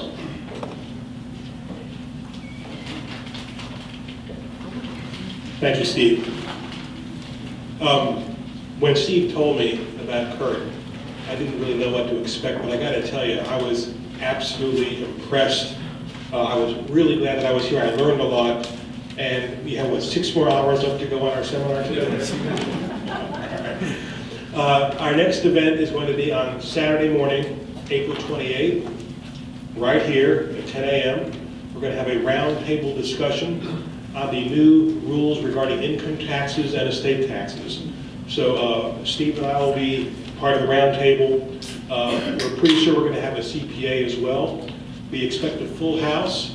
So if you're here now, there is, at least in the folders for my clients, there's an invitation sheet, an information sheet, and you'll be able to respond. I also wanted to let the clients of my firm know that the studio that Steve talked about earlier this morning is available for our clients as well. So if you have an interest in that, feel free to contact me. I wanted to, first of all, thank Jeff also for all of your work regarding this event. I ought to also thank my beautiful bride in the back, Donna, who helped us greet people as they came in. So Donna, thank you very much. I also wanted to point out a guest, Mark Spidler from First Command Financial is also sitting in the back. Some of my clients here may be working with Mark, so if you didn't see him in the back of the room, he's still there in the back of the room. And finally, I'd like to bring my wife up here, Donna. We have a drawing. The invitation said that you had to wear some team gear in order to be eligible, but I think we included everybody in the drawing, so let me tell you what the prize will be. Kurt will be very interested in knowing this. 4 tickets to see the Orioles play the Boston Red Sox this summer. So the tickets have not yet been printed. That's right, I'll draw. No, you won't. The tickets have not yet been printed. As soon as they are, the winner, if you have my contact information, just give me a call in about a month or so. I'll get your information as well. I'll write it down. One way or the other will get you the tickets. So Donna, without peeking, nobody wearing any Patriots gear is eligible. Just pick a number. Hope I made somebody happy. So what's the number? 866-7957. Mine! So who's got that number? All right.